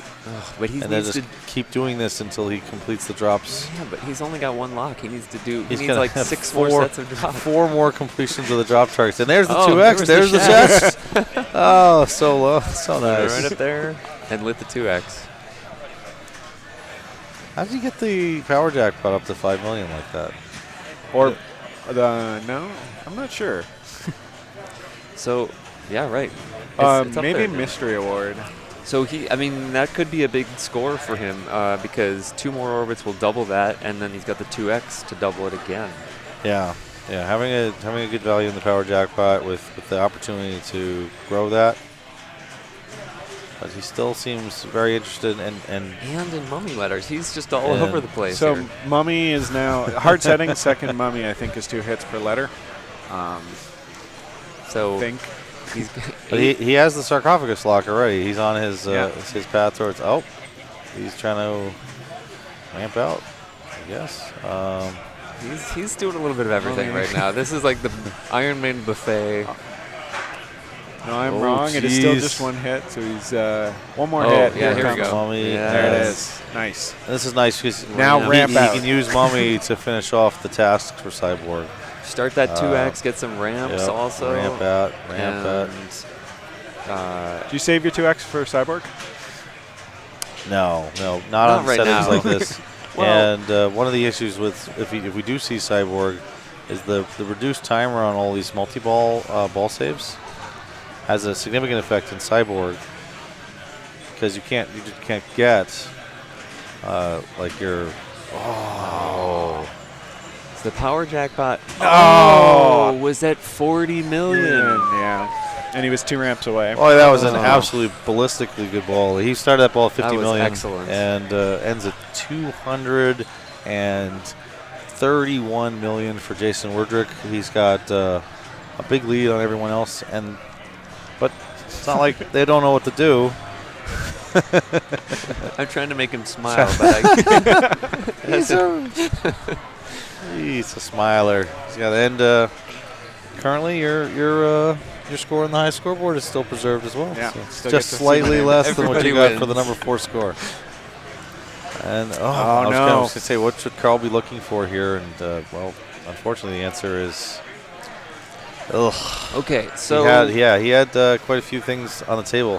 What? Colin needs to realistically needs to beat Carl right now, Hit the skill shot. 7 million. to have a chance at continuing. Do you short plunge or hit the skill shot?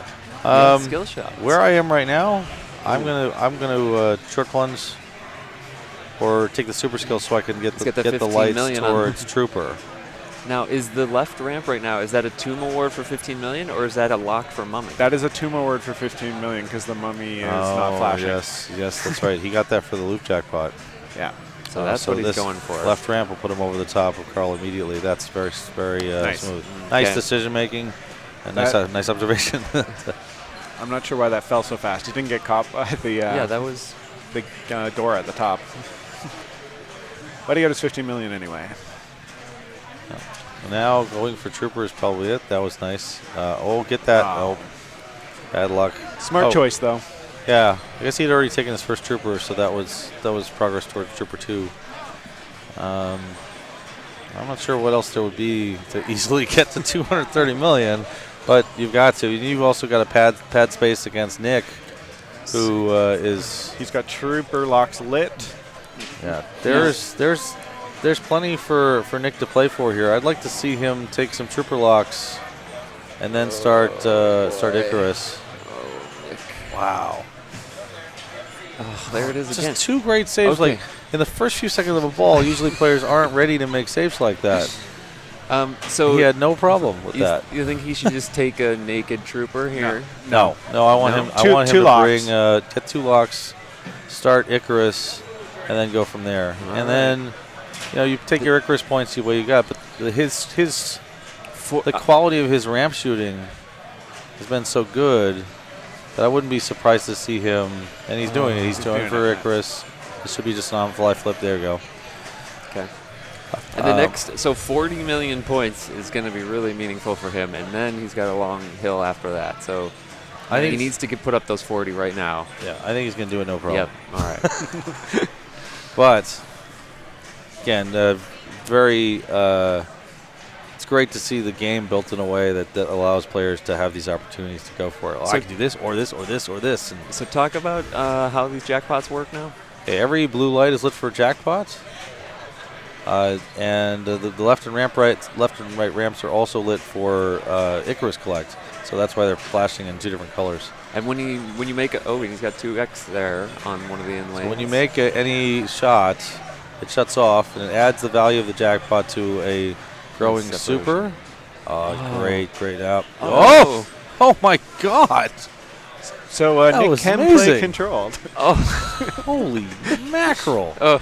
Go back and watch that sequence later. Holy cow. Oh boy! And All right. unfortunately, he's not Relax. picking up the value on any of this. But all these little, this is absolutely. No, man! And wow! So after all that, what we ended up with was double play field is lit. Yeah. No All right. jackpots. But when you make a shot, it adds its value to the super. After a certain number of shots, the super lights up. Nice And little then balance. when you collect the super, it will relight all the jackpots. And Anything Icarus that as well? relights gets relit at a higher value. So it becomes a double jack or triple jack, etc., up to a 5x jack. So he's played 2 modes, so now he needs to hit ramps only to lighten on his next mode. Oh, this is which a is bad tough. spot here. No mummy letters, Yep. no progress to locks. And the, Oh, man. Rough ending there for Nick. Boy, so many great skill moves in that game. no points to show. Yeah, for it. no points to show for it, unfortunately. Sometimes it is better to fly away in those cases, but you can't make that decision a lot of the time on this game when the ball save is shut off that quickly. But all 4 players, really strong play here on Iron Maiden. We saw Jason Werdrick win the game. He goes to 6 points. Carl and Urban takes second. He goes to 3. Carl goes to 5. So we have 6-5-3-0 in this group, and the top 2 from each group advance to the next round. I suspect we'll see a lot of Maiden today. It is certainly a It's so good. great game. Oh, it it's makes your me- only Modern Stern in the tournament. It makes me jealous. I guess you got Iron Man. Jealous that you don't have one? Jealous or- that I don't have the ability to make a game with rules this good. I don't know. No, I'll try. I think we got some good ideas in the game and in the works. I work for Spooky Pinball as head of rules and programming. So I'm working on Alice Cooper's Nightmare Castle, which is here at the Museum of Pinball, and I like it. I like Iron Maiden too, and I think for competition players, there's more variety, more decisions to be made in this game. I love There's so many ways to score. I love the simplicity of the rules, yet it is so deep, and there's so many choices at every point. And I think like a casual player, every single objective in that game is doable. Like you can finish every mode. It's an interesting game in that I think I'm used to a lot of games where you just start the thing. You just start a mode and then stuff happens. Or you start a multi-ball and stuff happens. But Maiden really rewards you for going deep on every single thing. One mode can get you to where you need to be if you play it well enough. Yeah. It's very cool. And the alignment of everything else and the stacking and even that decision at the beginning of the game to like, I'll switch modes to try and get Fear of the Dark or Hallowed instead of Icarus or whatever. Those are great places. We've got some things here. I mean, Group 4, Todd and Jermaine are through, regardless of what happens on the final game. And Group 3, Dominic is through, although Fred does have a chance with 0 points in the 8-3-3-0 snafu. Yep, Fred can win and force a tiebreaker if Dominic takes second. And Nick is out, unfortunately, because the other 2 players have 6 and 5. But Nick can still pass Colin and improve his position in the final standings. Is Jason in Group 2? Is Jason? Will a point get him through? No, because they can end at 7-7-7-0 Okay. if they continue to switch the positions between the first, second, and third places. So All right. if Colin wins, Carl takes second, Jason takes third, and it's the 3-way tie at 7.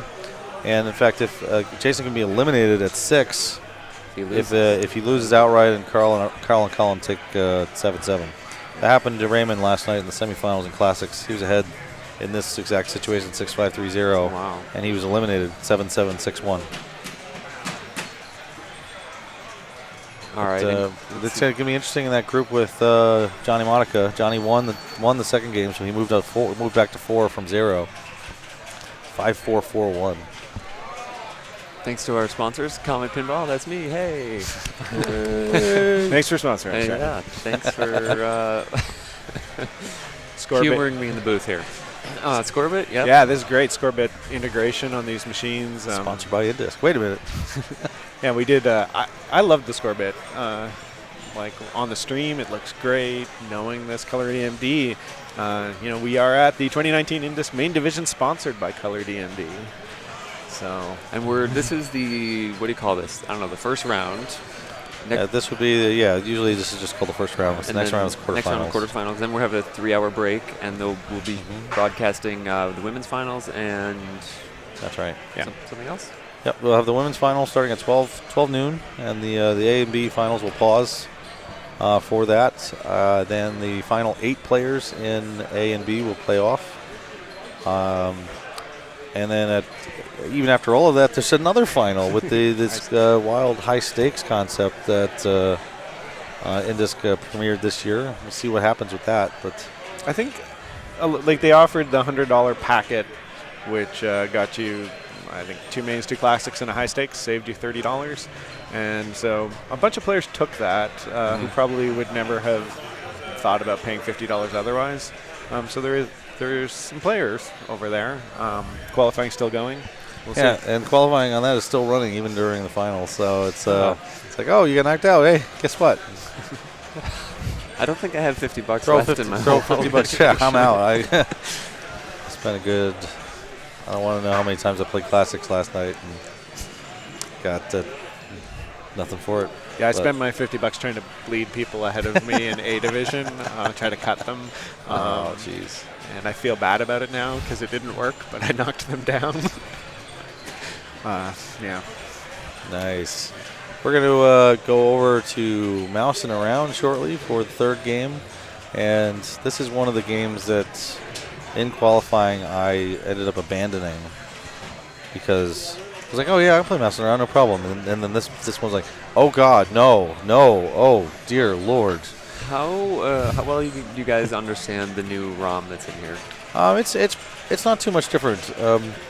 The thing with Mousing Around is that in the original game there's the center ramp, and center ramp in the original rules is 100,000 a shot, but it's unlimited.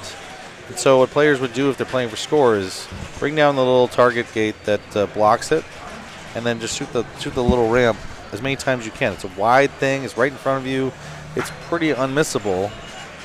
Can we pull it up? If you're here? playing Can we pull up Mousing safety Around? and strategy, you're going to go for that center ramp all day.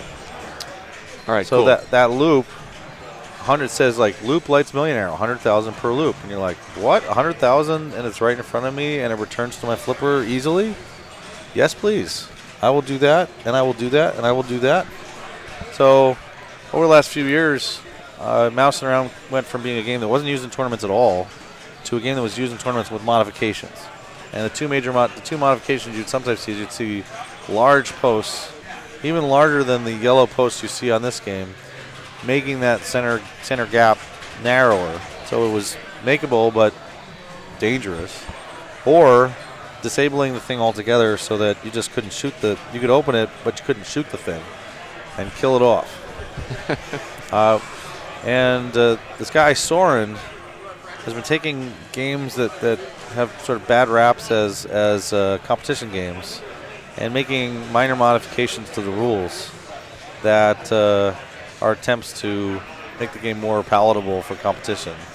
And sometimes some of them are better than others, but in this case, what this one does is when you lower the bank, you can still shoot the center, but only until you spell cheese. And after spelling cheese, it will shut off. It will close. But now you say, well, okay, that's not worth very much. I open it up, I can get 100,000 6 times, and then it closes. Forget it. I'm not going to bother doing that. So he's added value to that shot for consecutive shots to the center. So if you can fully spell cheese by just shooting the center, you can get like 2.5 million points from that full cheese. And we'll also like the kickback. Did you say that? That's right. Completing 1, 2, 3 will light the kickback, and shooting that ramp for the first time will light the million lights, which are the left ramp and the right ramp. And like, big deal. But yeah, a million on this game is substantial because this game is playing like a mother, and the slings are really tight. The kickback is not on at the start of the game, and the right out lane is much more difficult than is typical on Nelson. Now, were you guys plunging up top, or were you taking the short plunge? I sometimes would short plunge until I short plunged into the right out lane and had 10,000 for ball 1. At that point, I did not short plunge anymore, and then I moved away to play other games that were less evil. But Jason's definitely played a lot of mousing around in his competitive life and in just playing pinball in general. Right there, that is not safe. That has a small chance of just kicking off the side and down to the right out lane. Overall, though, he's already most of the way through to spelling Mousetrap, which lights the multi-ball. And this is, even if nothing else happens on this ball, it's a fantastic start here for Jason. Only one more letter left, and he can get it by going through the left in lane. Yeah, what's going to probably happen here is he's either going to shoot that loop and get as many points as he can out of that loop. He's feeling confident about that shot. Or he's going to also try to spell cheese. Cheese will raise the jackpot value. So there's a letter in cheese. Two more letters to go. Oh. And then, interesting. It's kind of like that went further. That went further to the left than he thought it would. He had his right flipper out to tip it away, and then it was over to the left. So that was savable, but it's strange. Kind of strange roll. Yeah, he had committed to moving it that way. He'd put his body weight already on the right side of the machine. So the center post is removed. I guess this game had the center post. Yeah, originally. you can see a little white fake center post there. Just a hole where there was, or a nub. Oh, man. And so I guess one of the things I was talking about. So you plunge up here. If you go through the lit lane, that raises your jackpot value by 500,000, which you can see actually right here. And it'll go up further, but then we'll lose sight of it after about 2 million. So the display makes you think it's in the era of Cyclone and other games where they had a shared jackpot across players. But this is not a shared jackpot game. Every player has their own jackpot value that starts at 1 million. It can be increased in 2 ways. One is to, what you said, to make a skill shot, and the other is to spell cheese. Spelling cheese and cashing in cheesy bonus advances the jackpots. So you're going to see Carl try to do as much of this as he can, which is a full combo of cheese. And then one more shot to that same shot. Almost a 7-way combo there to finish off cheese. Does this carry to the next ball if he doesn't cash it in right now? I don't know. So he's going for this ramp right here. Right. Well, we'll find out on ball 2. But and that's what you got to do. If you can get that going, then you can get 1 million, 2 million, 2.5 million, 3 million jackpots instead of 1 million jackpots. And that is where the biggest scores on Mouse can come from. The way this one is set up, I think any player would be happy with 5 million. And so going into that multi-ball with only 1 million, 1.5 million in the jackpot is not that big a deal, and probably okay. And Carl missed about 2 shots and is 2 letters away from Mousetrap, just because the ball bounces around when you miss. Yep. Now, I was finding sometimes you could just hold up the left flipper off of a right ramp shot and get it to a cradle. A cradle on the right? Shoot the left and just hold the left flipper up and get a cradle. That was working for me. There's a free letter from the in lane. One fun thing about these in lanes is, we get that nice get there for Colin. It's like you shoot that left loop around, and you think, okay, it's going to go to this in lane. If you shoot the left loop around and the spot letter is lit on the right, it moves. Yeah, so the spot letter is lit here, but the switch is a little bit above where the ball comes out from that ramp. And every switch hit moves it, right? Trap's ready. There's lock 1 for Colin. He just locked it here, and now he needs to lock it here. Yep. And this is a new skill shot. The right side is the one that's easiest to hit. He gets it. So his jackpot moved up. And immediately drains, but that's okay. He's fine. He's got his progress. He's finished Mousetrap on ball 1. He's actually going to make it more difficult for other players to earn points because by locking 1 ball, the other players get less skill shots. Right. That's true. They lock 1 up, and it'll kick out the other one instead of giving you another plunge. So it'll be harder for everybody else to get 2-3 million jacks. Nick is eliminated. But God, he played so well. Only a 0. It's not okay. No. So, and we haven't seen anybody go for the center yet. Although he just accidentally picked up the 1 and the 2.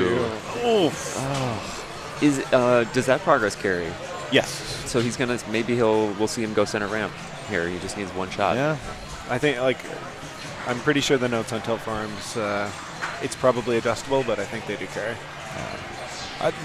General buzz I was hearing was people weren't going to shoot it on purpose, but yeah, he might opens. shoot for 3 on purpose. If Yeah. 1 and 2 are already done, they might as well just I don't pot think he shot has it. any cheese letters, so he can get the full streak combo going. Oh yeah, Bad Cats. That'd be a good game for Soren to work on a little bit. Oh, don't make Bad Cats a good game. Bad Cats needs to be what it is. Meow meow meow. There you go. Definitely a similar vintage, those 2 games. So there's a completion. Now here's where Nick made it harder because there's a ball on the left lock. Jason will have to either shoot the left ramp or post transfer here to get the right lock. Or shoot the left ramp to transfer it over. Right. Okay. Picks it up, and now it's going to kick out of the lock on the left instead of giving him a new plunge.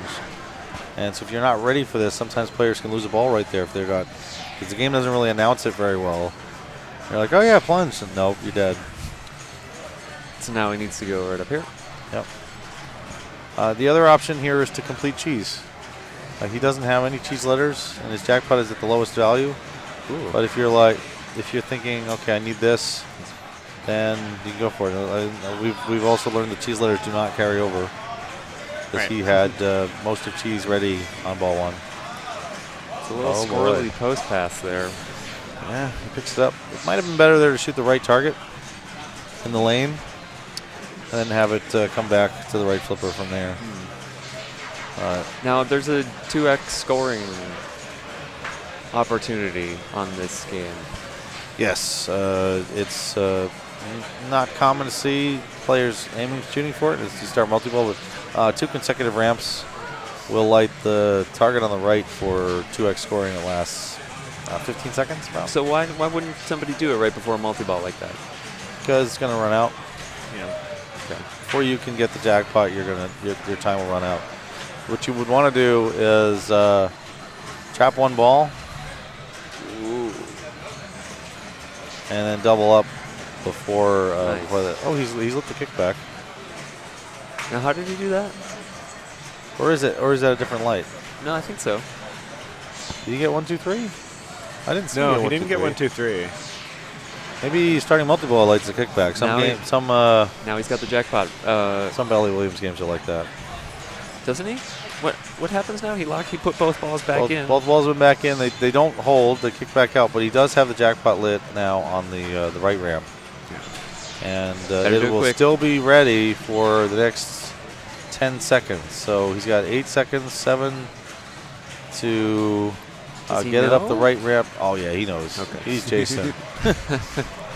These are real seconds. I didn't realize it was you had that kind of a grace period there. It was counting down on the Yeah. the alphanumeric.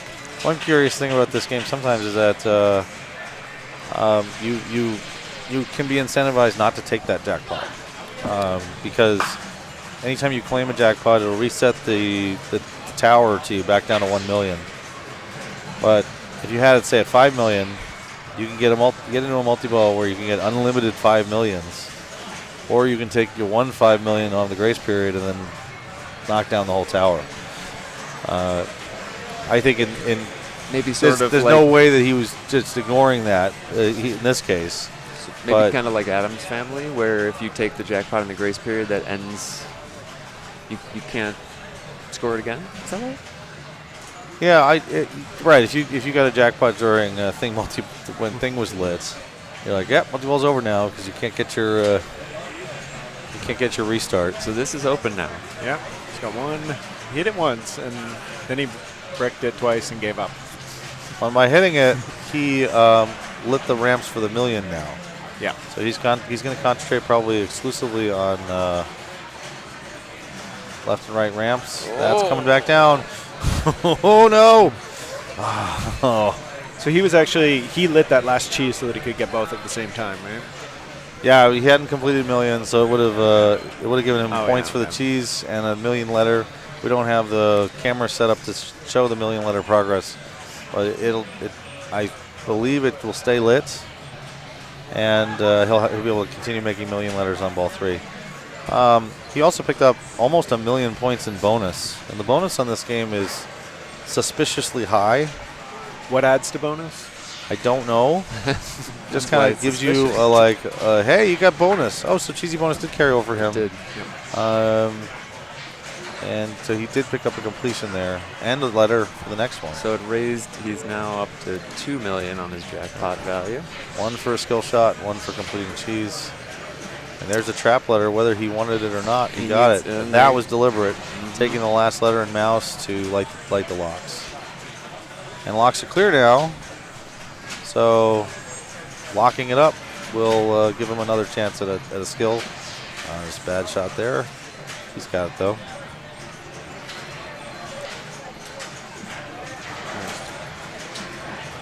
He'll probably trap up and take a few seconds before taking it. There we go. Now, nice. And so getting the skill shot here is going to add 500,000 to the jackpot. If this is ball 3, do you do that?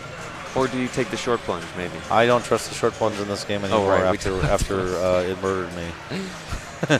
How do you feel about just the return from the top lanes and the pops? I don't like it, but it's maybe less likely to murder me. Okay. And the value of getting that skill shot is so high So that I want it. as soon as he hits a switch, it's going to kick these balls out. What? All right. Okay. Yeah, kickback is lit. So guess kickback just comes on for you when you start multi-ball in this game. That's at least something nice. Oh no! Oh boy. And streak run.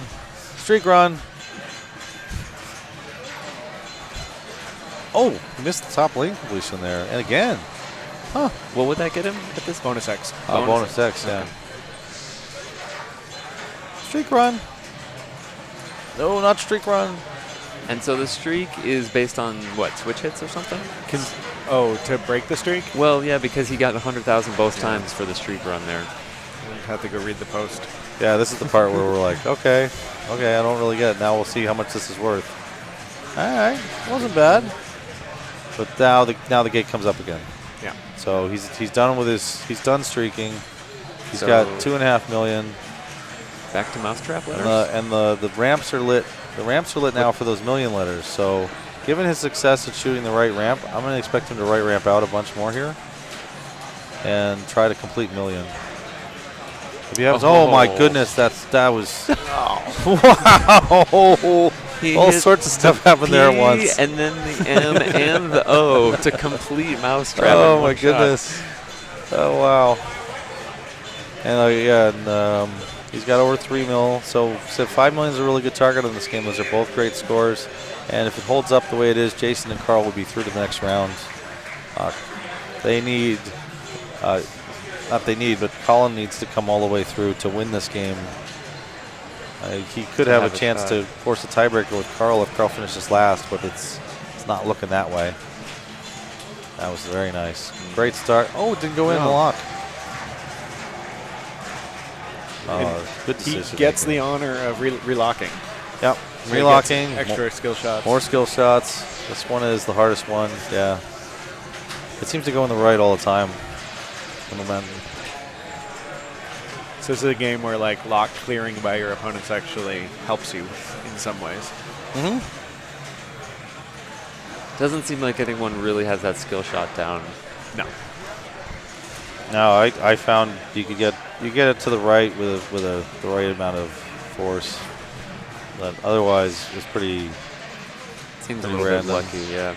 You can get the middle one by bouncing it off the right wall and hitting that a little hard as it hit that corner wall. See a that's live catch? So That nice. was beautiful.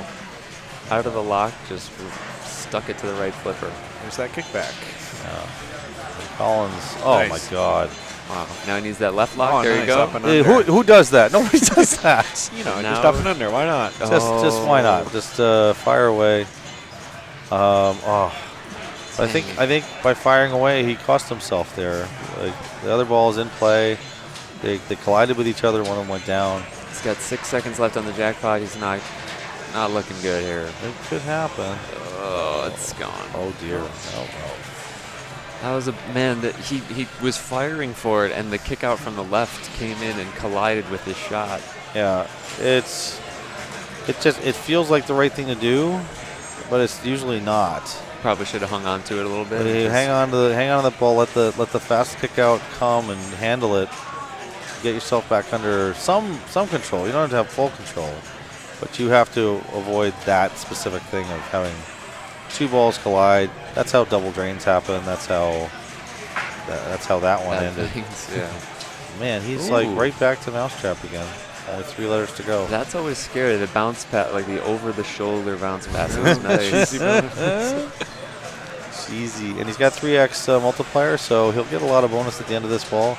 He's probably at about 2.5 or so on bonus right now. Those are intentional trap shots. Oh, Mouse trap shots. God, that's amazing.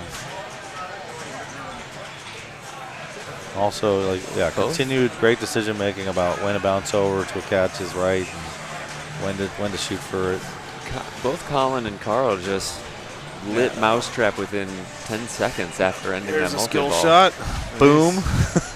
Nice. He's up to what, I don't know, 2.5 million at least on that value? Can you see? Yep, it'll be at 2.5 now. And multi-ball starts. He can get another one here if he pushes it off the right wall when it comes around to the top. Boom, boom, Let's see bam. if he can live. Yes, Nice. 3 million jacks now as multi-ball begins. And All right. it's an unlimited number of 3 million jacks available. So even one jackpot right now would be great. And I wonder if he's going to play a little more controlled overall here. He needs start with 1. This is fine. Yeah, this is where you want to be. That was, I didn't like that decision. He could have waited for that ball to come to the top. Still is playing a lot looser than necessary right now. And again, it cost him. I think he's going to want to take this jackpot or try to. Oh, wow, that was lovely. There too. Just hang on. Extra second. Yeah, and it's gone. And it's gone. Still haven't seen any jackpots for any players. Oh. So is he shooting mousetrap again? Oh yeah. At this point, your jackpot is so high, you're probably going to deliberately start shooting for the targets. There he is. Yeah, definitely. The T is not a jackpot. Cheese. And still completing cheese does what it did before. It raises the jackpots. Next jackpot value is 4 million. There is no 3.5. Yeah, and Colin is somebody just said this in the chat. Colin is a top player in the world, so it's easy for us to sit here and say like, oh, he should have done this and he should have done that. I mean, he knows what he's doing, but it's also a high pressure situation here. Absolutely. I don't mean to disparage Colin anyway because it's his skills and decision making. Like, you have to be such an incredible player to even be willing to make those kind of choices to play on the fly like this. It's amazing, and it's scary because he's got a lot of years wonder of if he pinball makes left. some other changes. Like, my philosophy on some of those decisions is, what would Keith Elwin do? And Keith is always like, bring the balls to trap, get 2 balls on 1 flipper, separate, make shots with 1 ball, do what's simple, so that you don't get into a danger zone. All right, 3rd time's a charm here. Oh yeah, this is awesome. He could get the 4 million jackpot here with a simple skill shot, the easy one. And like, he scored no jackpots, but he's ground out a number of points. He's right in there now. Yep. And by not scoring jackpots, he has opportunity to make There it is. huge jackpots now. 4 million even one jackpot now will send him through the roof. And maybe not- Again, that was rushed. yes. And so there's like he had a trap there, but because he had to concentrate on the trap, he also couldn't necessarily keep track of that other ball. And now the jackpot is maxed at 5 million. If he doesn't get one of these jackpots, Right, we're going to be left unsatisfied. Even Colin's like, don't make me shoot mousetrap letters. Oh, there's 2 letters. He's got his kickback. You got the kickback on again for starting multi-ball. So that's the real benefit of starting multi-ball in this game. Lights your kickback. Boom, There it is. extra ball. It's interesting. We haven't seen people be punished really for going after mousetrap letters. You know, like those are dangerous. The ball doesn't return safely from those, but people have been able to light them and survive. There it What's is. cool about that shot, what he did there, is he's shooting for the right ramp. Oh, he's got the double play field now for only 10 seconds. Jeez. And so you wouldn't change your strategy here, No, right? you're not going to do anything different except maybe go for the completion of cheese. Go for the hole. This would be. It's No. still on. Is the double here on? No double. Oh, I timed out. But Colin has taken the lead through just this amazing grind of excellent play. Locks are lit again. This is the 4th time, maybe the 5th time. Yeah, he's played 3 Well, he's gone through the sequence 3 times. This ball. This is absolutely incredible. And Colin is under pressure here. Now you might think about the short plunge because you maxed out the skill shot. Yeah. Sorry, maxed out the jackpot, and you've maxed out the multiplier. So there isn't as much purpose in doing that. Oh, he did what you suggested. Yeah, Bowen. so instead of a post transfer there, that was safety. And then It's to a a shot, live catch? a shot that he's made a bunch of times. Now he's like, "Come on, let's get a jackpot! Come on, right. Colin!" And you can't Oh really my short God. plunge here because you need the balls to kick out. Yeah. That's right. You want to have that flipper free. That's right. This is the right choice, even when Yep. Oh, very nice race. And this is good. This is good. There he could have gone for a live catch, but he's got it now. This is what you want. You want control Cradle play, separation. get one ball to the right flipper if possible, and then use that to make Nice. clutch. Beautiful. Perfect. Now don't do that. Oh, okay. Oh. Oh my God. Comboed it in. Oh my God. I can't Just believe that worked. Get relax. the trap. Okay, that's fine. You're good. You're good still. That's good. Take jack now. Yes, that's it. Yes. 5 million jackpot. And now- Yeah, baby. Got another one? You have to wait till the ball kicks out of the top, and then the trap's open. It resets itself, and he's gonna. What the heck? Slow it down, Just- Colin. Relax. Oh, guys. back in. No, wait. No, wait. Oh my God. Oh, this is so good to watch. His play is incredible. He's got There the it second is. lock. Trap. Wait. No, wait. You still have it? You do get 9 the grace seconds. period, 7 seconds. even if it's not the first jackpot. 5 so seconds. he has it here if he wants Oh. it, and it's 2, You might still have it. 1. Still, that's an Wow. impressive run there. Yeah. He doubles his score with 1 jackpot, over 10 million now. This is now one of the top 10 scores, I believe, from the qualifying. Cheese now, right? Yeah, so you're going to cheese up, re-raise that jackpot. Every cheese is a decent amount of points. And given his success at shooting mousetrap letters, why not, right? Now, I guess ultimately, this is close to what he would have had he scored jackpots earlier at lower values. Right? If he had a 2 million jackpot and a 3 million jackpot. Yeah, if he had scored like every jackpot along the way, he probably would have had about the same as the one. So, like that glorious, the glory is the multiple 5 million jackpot round. Then there's the super glory. Oh, wow, the fantastic Great ball! ball. Wow. That's one of got to be the best ball we've seen from any player. There's that bonus, 2 million in bonus. Wow. I mean, For a long play, long switch bonus. Wow. are all the other games done? I mean, I'm not sure. We still have a game of Iron Maiden Okay. running, but that's in B. And I think that's it. I think we're just we are watching the game. And I mean, this was last year. So Taxi was in the finals bank, Oh, this and is troublesome. Okay. Indeed. The taxi kept taking longer. Robert Gagno had a ball one that outlasted almost the entire set of all 4-player games. Yeah. He You want to was talk on about a fire. player who will take his time and do one thing at a time over and over and over.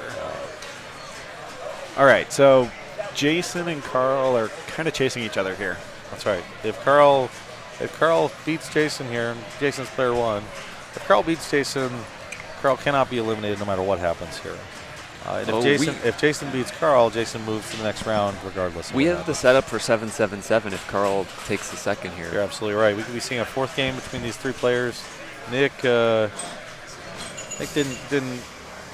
I mean, he's still in it, but he's not in it. And once you if you know that you're out and you got another game to play, one of 2 things either happens: either you go Hulk, or you go Bruce Banner. And Nick's got the hoodie to Hulk out with, but he's got one more ball and another chance. I like to give the stream a show, try the really, really crazy, risky strategy. Yes. I know, like at New York, Tadman walked up and he's like, I'm going to loop jackpot on Maiden. Yeah. Just give him a good show. That's right. And so, like, Nick could try to center ramp this thing and just, like... And one year Papa was eliminated going into game 3 in a group, and game 3 was Demo Man. So I went player 1 gun grips. we're gonna gun grip this whole game. I'm being criticized for my pronunciation of Robert's last name. What is the official pronunciation? I believe it's Wordrick. Not Jason's I thought last it name, rhymed with Robert's last name. Jason? I thought it rhymed with I don't know. Whatever. I've talked to Robert and Robert's mother about pronunciation of Gagno. Gagno. Gagno. It's like Gagno is one way to say it. Okay. It's not Gagno. It's definitely not that. Okay. But I said Gagno, but it's not. So it's it's Gagno. Gagno. But they both acknowledge they're like, you know what, Whatever you want to call it's it. okay. Let's not worry about it too much. I've heard it all. All right, Jason I can raised Takes his, a danger. I can appreciate that. He's raised the jackpot again. I mean, he's in solid shape here. He's got the jackpot up to 3 mil, and post transfer hasn't been working very well on this game, so I think he Left might take ramp? the left ramp to the trap. But the way he's slipping the left flipper suggests to me that he's going to post transfer. Never mind. He's warming up his left flipper shot. Yeah. On the fly. Okay. So, I would love to see Kick that. back. I really think you can just hold up that left. The way the ball's rattling as it comes out of that thing, you may be able to just bring it to a cradle right there and not have to shoot on the fly. Well, it doesn't matter. So Jason now with multi-ball start at a 3 million base jackpot, and remember you can collect multiple jackpots here. So he needs 3 jackpots to catch Colin, and of course every one of those puts him distance ahead of Carl. And if he were to pass Colin, he'd be guaranteed to go through. I guess that's the only. Yeah, Carl. Jason is Colin guaranteed still to go has to play. through if he beats Carl. Oh right, Colin does still have the ball. And he's player 1, so all he can do is pad and go. Mm-hmm. But if Jason beats Carl, Jason will either win the group or tie the group with Colin. And yep, it wasn't there. Didn't get both blocks. So jackpot doesn't light. That was Ooh, brilliant right there. beautiful. He took a second warning. He already had a warning, and still made that move. It was necessary. Just pushed the right amount there. Was there some sort of a grace frickin' period great. thing he was going for there? Because he seemed to rush that. Because there's no grace. There's no point. Can you grace period lock that second ball? No. So I agree with you. I'm not really sure what happened there, but I don't recall. So he's got to go back around. He's got to go get Mousetrap again. Yep. Jackpot's up to 4 mil now. is shatzing letters a viable strategy? Oh, boy. I wouldn't do it because they're not that hard. They're just everywhere. And, yeah, it's dangerous to shoot trap letters, but it's dangerous to shoot everything in this game. So, I don't know. Bone, if you don't want a football spoiler, do not look at the chat. I got spoiled by a temporary score because the game started at 10. Oh, my, another one. I warned you. Here comes another one. That is not a monster. 7 million here for Jason. Nice job. The background game? Yeah, somebody asked if that was a Munsters in the background. It's actually a Beatles. The person in black playing behind Jason, it's a Beatles. And there's nothing else you can see, really. Well, there's a safecracker and a cheetah as well. It was cool. It was cool to see Beatles in the classics. It played a little differently, but classic Beatles. Yeah, It was alright. a sea-themed Beatles. yeah. Darker It was blues. like they were in a submarine underwater, perhaps. But it wasn't yellow. It was really more of a the green blue submarine version. a blue-green submarine, if you will. Right. All right. So where are we here with Carl? One Carl's- lock, second lock, ready. Carl's jackpot is at 2.5 million, so he's going to need another skill shot perhaps to get to 3. And this multi-ball start shot here, I don't expect him to miss this at all. He's dialed in on that shot. So where he's at here, hopefully he didn't get the easiest skill here. If he can get this skill shot plunge, didn't happen. But he's still got 2.5. Oh, dear. Nice save. Wow, bad luck the way those balls came out He right at the top. wants the jackpot very badly right now. So one jackpot might be enough to carry him past Probably. Jason overall. And it's just a question of what you're going to shoot for. I feel that he's making the right choice by trying to. That was a great transfer. He's taking advantage of the sensitive slingshot. Lift this ball just enough into the sling. Ooh. So that the sling carries it over. Yeah, my that goodness. is That's a- 100% that's intentional. Freaking great. That is so good and so intentional. He's got 3x bonus, so at this point, it's likely that if he gets one jackpot, he will push past Jason. I'm not sure I've ever really seen somebody do Oh, this. yeah, like no, this. this is. You will now this see is- everyone doing This is something that is very, very useful in competition when the slings are tight. It's so good, but interesting to see him Wow, do that just- fast lock like Colin did, because then you got to handle this BS. Oh, he does it though. Just get that ball out of the way or to a trap. Oh, Nice. wonderful decision. Jackpot There it shot, is. 3 million right here. That is huge. I'm sorry, 2.5 million, almost 3 million. Big sigh of relief from Carl Where's on that his taking face him there. score-wise? He's got 6.1, and boy, that was a He didn't wait tenuous there shake either. save. I Can't tilt. would almost want to know here, like, what is my bonus? What is my bonus? Is there instant info? There is instant info. Does it have the bonus? Cheesy. He's going cheese Yeah, letters if he here. can finish Cheese here, it'll be over. Cheese will take him past Jason, and that's not Look at- going, but it's coming back around. Oh, it went, but it didn't go. That's going to Right. go, It's gonna go. and that was amazing. Wow. So what's great about that is Carl didn't wait. Like, he didn't get in his own head about, okay, I got to make these 4 shots. I just got to spell cheese. He has it on bonus now to pass Jason, which assures Nick could win of if Nick passes him. It's true. yeah. But I'm Big just saying, tiebreak. Carl versus Jason. Carl has now caught up to Jason at least. Yes. Yeah. So he cannot, no matter what happens, Carl can't be eliminated here. cannot be eliminated. So, correct. Yeah. no. We are actually looking at 7-7-7-0. If it holds up, the scores hold up the way they are right now. Now, do we know why? Okay, so the center bank is down, Yep. and he's not shooting it. Because he's also thinking about finishing Cheese. Ah, darn. Yeah. So that'll lock it in for Carl. He has passed Jason Werdrick. That was great. Wonderful clutch ball for survival, really, because the way where Colin's at, it would have eliminated him not to pass Jason here. So Carl's ball is irrelevant, except for Nick's position. But Colin's ball, Colin's ball, Colin's ball is padding, and making it more difficult for the 7-7-7. the way this is not irrelevant is that Colin needs to win this game. Colin needs to get to 7. Oh, yeah, If he he does, doesn't yeah. get to 7, he's got trouble. Yep. Right here. So he's got to pad to defend against Nick. Yeah, and Nick has to run the table. Nick has to go all the way through for Colin to be interrupted. But the 7-7-7 is happening is unless not necessarily going to happen. If Nick passes Jason, Jason would be eliminated at 6, and it'd be 7-7-6-1 instead. And it would be not tragic, but boy, it'd be eliminated on 7 million on mousing around after going first place, second place in the other 2 games.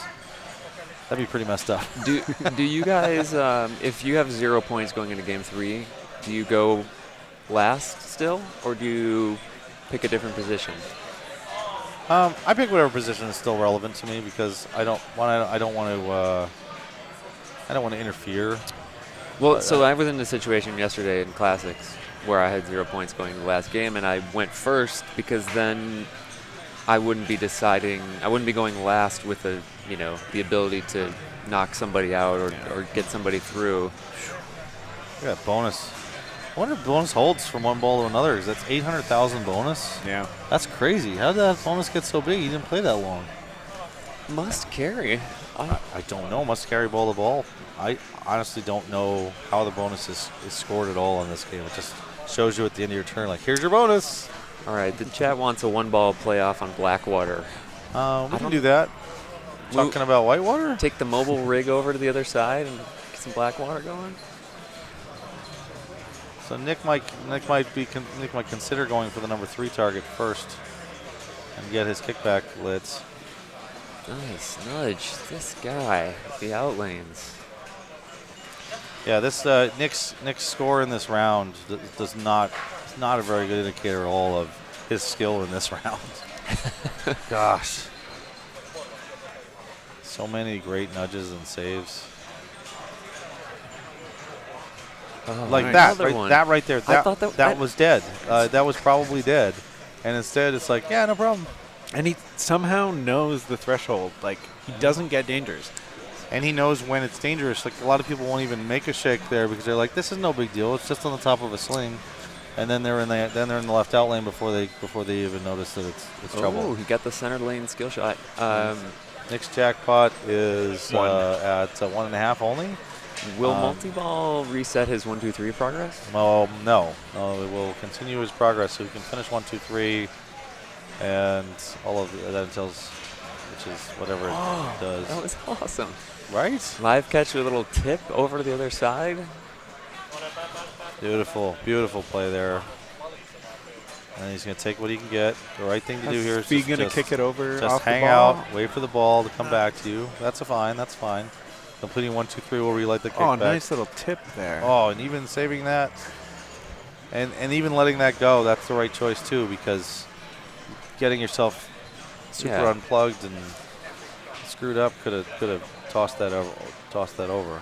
Flip this one up in the lane, let it bounce over. Boy, this is great. That's nice. Now he's got full control. Make your shot. Go for the jack immediately. Good try. I still like they're getting it under control so that you don't have to worry about dealing with it if you miss the first shot at the jackpot. But I can totally see. Oh, yes. Oh, God. This is so good here from Nick Stein. Wow. He's back into this situation. That was an easier tip over. Oh, shoot. Hit some jackpots. There it is, 1.5 million jackpots. Now wait or take it right now. Yeah, baby. So we went from a game where no one had collected a jackpot to a game where everyone has collected a jackpot in just a ball and a half. A game where we're like, maybe 3 million will win this game, to maybe 7 million we last. He just tipped one ball up so the other ball could roll under it. And bring it to control. No. What a play by Nick, though. God, that was amazing. Great play throughout, and we will be seeing more from these from the 3 players, Jason, Carl, and Colin. They have tied with the dreaded 7-7-7-0. And that is probably the best played 0 in the history of pinball. Yeah, that was an incredible 0. So we're going to see a lot more from Nick Stein, I'll bet. just outstanding. He what did you say? He got 6th place at City Champ. Yeah, last in his second tournament ever. Oh my gosh. And that was last year. This year, I think he just missed the cut, but he was here today. And man, And the cash, all 24 finalists in A and all 16 finalists in B are getting cash prizes. It's pretty great. And as we go to extra innings here in Group 2. Maybe we can take a look at the scoreboard. Also, we're here at INDISC in Banning, California at the Museum of Pinball. I'm Bowen Cairns. I'm Ian Harrower. and I'm Ryan Wenger. And we've been watching a fantastic round with Carl D'Angelo and Colin Urban and Jason Werdrick, who are all tied with 7 points each. Over in the other groups, in Group 1, Adam McKinney and Chris Compton have advanced to the next round. They played their final game on Iron Maiden. Dom Kasich and Nakahanig have advanced. So Raymond Davidson has been eliminated. Wow. On Sea Witch. And boy, it was amazing to see Ray come through and qualify at the end last night after playing in Classics 1 and Classics 2 finals. Obviously he's a freaking amazing player, but I was watching him carefully because I was on the bubble and I knew he was going to get ahead of me. And he was on his final game and he needed about 9 or 10 million on Iron Man. Yeah, we talked about that before his game. He was like, I need 400 million on Baywatch or 10 million on Iron Man. Which one should I take? And you're like, don't risk it on Iron Man. What are you crazy? Don't risk it on Iron Man. He went Iron Man anyway. Went ball 3. He had done nothing on ball 3. Started Monger. Got Monger down. Missed the Monger Super like 3 times. And then was out with 5 million. And then he started going bogey. Oh, my and goodness. And he bogeyed his way in. We have the results from the kids division. And 4th place is Ashlyn Belcedo. 3rd place, Weston Gilmore. 2nd place, Waylon Gilmore. I'm imagining they're related. And those are the Gilmore girls? No, Gilmore boys?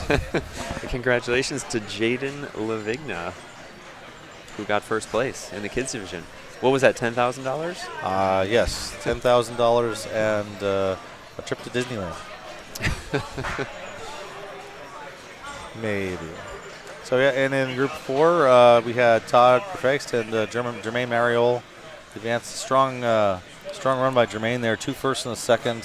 Yeah. In Group 4, with Richie Terry, who just he played great this weekend. Richie Terry and David Oliver, a very strong player. Also, they were eliminated with 3 and 1. So it's the best 2 players in each group moving on, and that means that we have a tiebreaker here in Group 2. We've got 3 different players with 7 points. They're going to play one final game. The loser of this game is eliminated, but 2 out of the 3 players will advance. And Jason is going to be the one who picks? Is that right? Yes, and the game has been selected. It is Sea Weedles. Oh, and we can move over there right now. I think they're doing practice. Because Sea Weedles was brought over as an additional game, anybody gets 30 seconds of warm-up time on it because there was no chance to play it in qualifying. And was it brought over because the top seed chose it? Yep. Yeah, the number 1 seed gets to throw one of the games out and bring in one of the games from any other bank. This is a practice ball here. Everybody gets 30 seconds of practice because it's a new game. So Escher tossed out Harley Davidson. Which was a game that some of the other top players had shown lots of expertise and big scores on, especially Keith and Raymond. I had no idea how to play that game, so I stayed away from it, but they were making these big value loops. And Escher's good at Sea Witch. It's interesting because I feel like there were games Escher was better at in Classics, but this might be the one where he felt like he has the strongest advantage from playing more of it. I'm a little surprised by that choice. Yeah, we played him in Classics 1 on this game, right. And my poor play was the only reason he made it through. Oh, man. I know he enjoys it for sure. Play better next time. No, it worked out. Testing the tilt there. So let's go through a little bit of the rules here. Just this fantastic design, one of the most unique designs that I can think of in solid state. Has 11 drop targets in 3 banks, and there's an X in front of the drop target banks. The drop target lit for X will advance bonus multiplier, and there's a maximum of 7X bonus. every drop target you make adds 1,000 to the bonus. So making any drop targets is nice, but you want to make this complete them in sequence of center bank, left bank, right bank. And that's completion. So one thing you can do, for example, is get 2 out of 3 down on the left bank. Then when the X moves over there, just hit the one remaining target to finish it off. And the same with the upper right bank. So it's common to see players throw the ball up into the upper right, get some targets down, get it bouncing around, bumper points. And the green lights in the back there are also important. The 4 green lights, they're labeled John, Paul, George, and Ringo. They add 200 each to the spinner value, and they can make the spinner value worth 1,000 a spin. And that, with the way this spinner is, that can be worth 50 to 60 or more thousand a shot. And if you can make that shot and keep repeating it around the loop, you get a loop bonus for every loop. You get the spinners, and you really start getting this huge point action. Can you though? Maxing the bonus, right? Maxing the bonus is the first goal. There's a loop. That's got to be worth about 20 points there. And this was live. That was the that first was the ball ball. one for. Generally 2 approaches to plunging. Short plunge and try to sweep the bank from the right flipper, or what Jason did, which is hard plunge and hold up your left flipper to get into the bank. Mm-hmm. Or maybe try to shoot up to the top. The third choice is to super short plunge and see like what's Follow the path of my. What's happened to both players is the reason why I don't like their decision. And sure, you can drain on anything in this game, but all right, he's going short plunge. like what Colin's going to do is get the ball to that flipper, and then the ball just has less Tries the momentum. sweep. Yeah, I like the sweep attempt, but do you like getting it on the lower flipper? I just like getting the ball to not go 100 miles an hour. This game the ball can get very fast. Then when it goes to the out lane and there's some decision to make, it got there so fast you don't even know what to do until it's too late. Now, would you change your approach in this situation where you're just trying not to lose? Probably not, because I don't know what else there is to do. On other games, perhaps, but maybe not see which. I might put a higher priority on spinner points, because it's going to push me probably a little easier towards the 300, 400,000 range. I think I think the 400,000 should be enough to advance here. So he wants to go for this upper bank, drop target bank, probably. That's where his next X is. Meanwhile, by hitting other things, he's already built himself up to 27 times 27 times 3. He's got almost 100,000 in bonus coming. They cleaned up some things in the design with Beatles of this game. You saw him shoot the orbit, and then it just rattled in here and was kind of unable to repeat that shot. Yeah, that is nice. And also, there's a greater ability to shoot that loop from the lower right flipper. Mm-hmm. Yeah, on Beatles, that Riptide equivalent shot, you can just do that all day. Yeah, really. I on the one hand, I like that it's clean, but on the other hand, I like that the loop is a little rare. Yeah. Like that you make that loop and you're like, yeah, I made it. Where on Beatles, you make the loop like 3 times in a row, you're like, I only made 3. And one other thing I find really satisfying in this game is just the metal guide rails on the in lanes that like when the ball comes to your flipper from an in lane, it's coming at full speed. Mm-hmm. And it just keeps you on your toes in a way that few other games do. That was a solid, strong, very strong ball. Look at that bonus coming. That's big. All of that bonus, 680,000. You get to keep the multiplier, but you don't get to keep your bonus. And yeah, I agree with you. I think, well, with these 3, who the heck knows? Well, yes. You're not to say anything about that. Now he did this. Yeah, stuck with plunge, it. Yeah, all right. But it's get the ball to a point where you have it, right? So he just cleared these. Now he's going over here, possibly. But how do you do that? You don't really want to alley pass, probably. You don't want to do that. You can pop it up into the in lane and then just backhand those. Oh, a rolling backhand? Yeah, you can do a rolling like backhand on most C-witches. I don't know if you can do it on this one. Yeah, the rolling back. So the way I was handling this was a rolling backhand. I popped it a little bit. If I manage to hit it hard and it goes up the inlane, it's going to just roll over completely. Yeah. And if it doesn't, if it's short, I can backhand it in the same way I was backhanding King's a right target. And is that the rolling backhand maybe just more possible when you have these curved metal ball guides like we were talking about? You know what? Modern Sterns Metallica, you want to hit that scoop, you want to hit this mode start on Guardians. Like you can do this on a lot of games. Yep. It's a surprising number of games let you do this, and it's generally not in. It's not in most players' decisions. Fishtails Lock's another great one. Uh huh. Ah, yeah. Well, like you can backhand the catapult on Medieval Madness with that kind of flip. Ooh, That was good nice. nudge. That was nice by Carl. Carl at 3x times 14 so far. So Gonna this go is upper right, good. probably? This is good. He's got some padding in here. Maybe. Upper right, get another multiplier, get in there. That was definitely a shot towards the upper right. That's nice. There we go. The bounce out of there. Game Side. or- Play though. Yeah. This game is a cruel mistress. All right, he's got John and Paul completed up there, so spinner is 600. That's probably enough to just be worth going for by itself. And you can backhand. No, he didn't do it. You can sometimes backhand that. Oh, that's lovely. So maybe wait here. Maybe spinner? Nope. Oh, no points. Oh, that's 0. That was worth 0. Boy, Yeah. it sure looks good. So the scores, let's see. Jason is sitting on about 49,000. Carl's got 260 at the moment, and Colin has 683.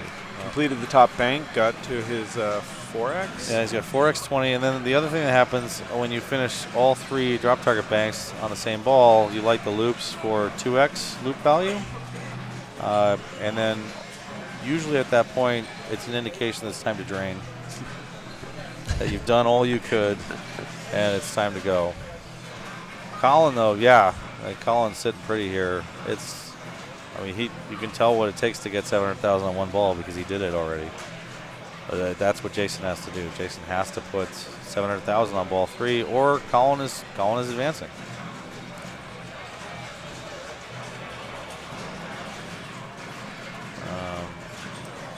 And this is where packing bonus matters just as much because he's got 4x multiplier already, and any drop target will increase the value of the bonus. He's got that center bank. Now he's 5x. going left bank. Oh, That's a nice shot there.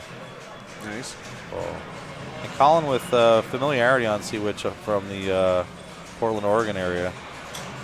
They have just a ton of classic games on location up there. And you end up with players who have great experience on old Stearns like nobody's business. I'm like, what? Does everybody know how to play these games? Yeah, you're There's right. a Sea Witch on location. Like more than one, I think, in arcades in that town. Neil, you're right. If you're just tuning in, this is a 3-way tiebreaker, so the top 2 will advance out of this game, and last place will go home with a story, a sad story about getting 7 and missing out. Yeah. Keith Elwin and I gave Raymond that story in one of his first grand finals at Cal Extreme. We went 7-7, 7-0, and then had a three-player game of Twilight where we all kicked ass and Raymond was eliminated. But anyway, Colin right now is just killing this. He's got max multiplier. That was nice. That was very nice. He's almost got max bonus. He's got 36 times 7. Oh, you're going to see a really nice meltdown at the end of this ball. Oh, here it comes. Nice. Watch this bonus. 105.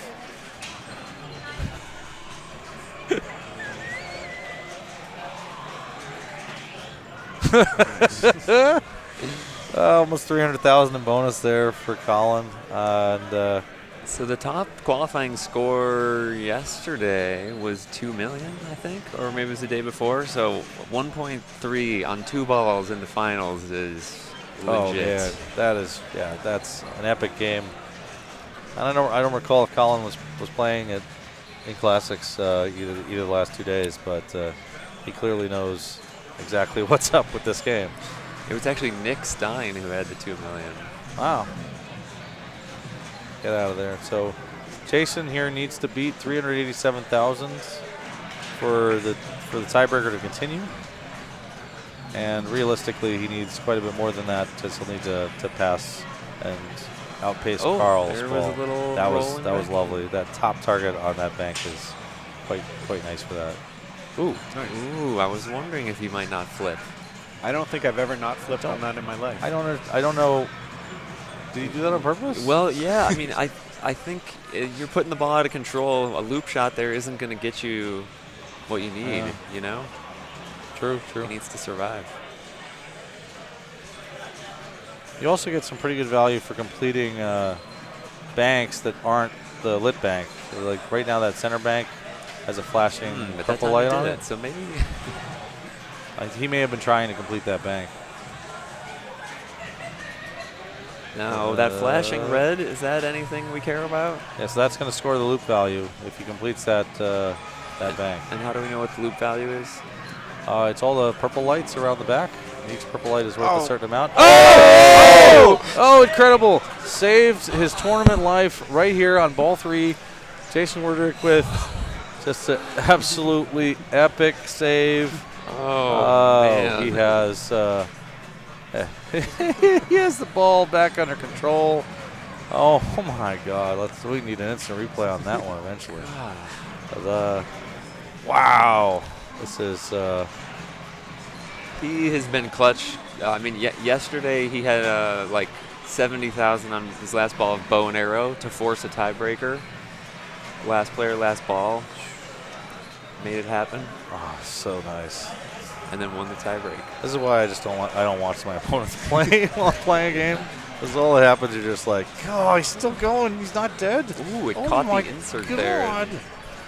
Oh, that was so clutch. Wow, nice drop Get catch. back there, and he's got the double loop value. But now, like, the bonus X will also give the loop value up top. So completing that bank of targets in the upper right is going to be worth a lot right now. And he's at 20,000 times 6. He's got 120, Got it. 180,000 Got it. bonus, 210,000 in bonus coming. So he has now passed Carl D'Angelo, and he's got another 200,000 in the can. Why is the score still going? And It was still counting down the payouts that And he so was getting. his loop value, he's going to pick up that loop value with either of those target banks. Yep. That's right. So two lit target banks, and you can take the Either loop. one of these. From the left flipper at this point, I shoot the spinner because it's 1,000 to spin, and the loop. From the right flipper, I'm going to take whichever target bank I feel is easiest. Oh, but this is so clutch. What a save that was! Oh my goodness. Yeah, the spinner value is really valuable. When I play Sea-Witch, I still tend to stick to my drop targets because that's how I've been playing up to this point. And moving to a new shot is, I find risky. There's a loop countdown, so it's going to pay. It paid him the loop just there. 550 plus the max bonus available here, which the max bonus on this game is 273,000 points. So he's got that sitting in the can on top of what he has here. So we'll see him over 800,000 already. And now, I mean, it's not to say pressure's off because he's still going to go, but Carl's going to have to double his score. Yep. Thanks for the clip, the Ricky Ruru of that save, and sorry for destroying your eardrums. The place just went crazy. That was epic, and it's Nice. It's even more epic when it comes on like the very last ball. Oh, And there's the smart there, not to try to nudge too much to take a danger, as he's going to go now to about 930,000 here as the bonus melts down. Maximum Sea-Witch meltdown all the way down. Send it to 930, 40,000 points. Wow. What a ball. Okay, And Carl. But we saw there he shot a perfect loop, and then it rattled off of here and went outling. Yeah. I don't know what to say there. It's weird because like you can't not shoot stuff. Oh, so Carl, one of the just outstanding people responsible for making this event what it is and what it has become. He is his tournament life is at risk here, and he's going to need to play this ball. Oh, dang! Bad luck drain. That'll be an elimination for Carl D'Angelo. He played a superb round all the way through. Won the first game. Got like 60 plus million on Iron Maiden and lost. He got 8 million on Mousing Around and lost. Got 500,000 on Sea Witch and lost. I mean, it's not fair. Yeah. So WX Man Bookie says that was better than your Addams Family Shakeout. That probably was. Yeah. Because he won. I did not. I don't remember that part. Like, that was a great save. Yeah, and then I lost. Somebody put that Bowen shakeout in the chat, and then people can judge for themselves. But also, like, that shows you the difference in the capabilities of the camera. Hey-oh. Sorry. The capabilities of the camera work and of the production quality. Like, back then, it was one of the first tournaments ever to have top-down cameras, and it was just like one camera on one game. Yeah. And nobody could see anything but just that top-down, no commentary, no Twitch, no recording even, other than Steve Bowden's handheld camera from afar. So the scores of that game, Colin had 1.4 million, Carl had 540,000, and Jason had 940,000. But that ends the first round, and we're moving on. So Chris Compton and Adam McKinney advance, Jason Wardrick, Colin Urban advance, Dominic and Maka advance, and then Todd. How do you say that? Todd Raface? Oh god, I'm sorry. I don't actually know it well enough to be. And Jermaine. So half those players are going to advance, and then they're going to be joined by the 1 through 8 seeds, which includes you, Bowen. Yeah, I'm intimidated by what I've seen. Hopefully, I will not draw Mr. Wardrick or Mr. D'Angelo or Mr. Urban. But in the end, you can never play. You never play your opponents really. You play their scores exclusively, and so stuff happens you don't have a lot of control over in these formats. And all you can do is say, well, I need as many points as I can, and then hope it works out. Are you going to have game choice? I don't know. I don't think so. What seed were you? I was number 5 seed, so whoever's number 4, I'm going to be tied for 5th, so I'm either 5th or 6th, depending on tiebreak. Okay. And someone else will have control, but they might pass control to me, knowing they'll know what I'll pick. I'm going to pick. I'll pick Iron Maiden. I'll pick Warlock. I'll pick Baywatch. I'll pick Monster Bash. I'll pick Cubot Wizard maybe. Wizard is tough because Wizard is a grinder game where there's this major goal, the Pool Wall Mania, and if you don't make it a Pool Wall Mania, you tank. And if you do make it a Pool Wall Mania, it's worth a ton. So you're just sitting there waiting for the thing to happen. We're getting the pronunciation. That's what most of the chat is today. Just figuring out how to say last names. Rafich. Or if it's Rafix. We got some disagreement. And Bowen, you'll probably, if you don't get game choice, you'll just choose 4th? It depends on the game, but usually I'll pick the play last. Okay. Anything you wouldn't take 4th on for some reason? I might take 1st on Pirates. I was going to say. Because you have the first choice of character selection. Okay. And then you can take, and then what character am I supposed to take? Everybody I asked this weekend told me a different person. So is it like the easier multi-ball guy, or? So somebody told me the easier chest multi-ball is one.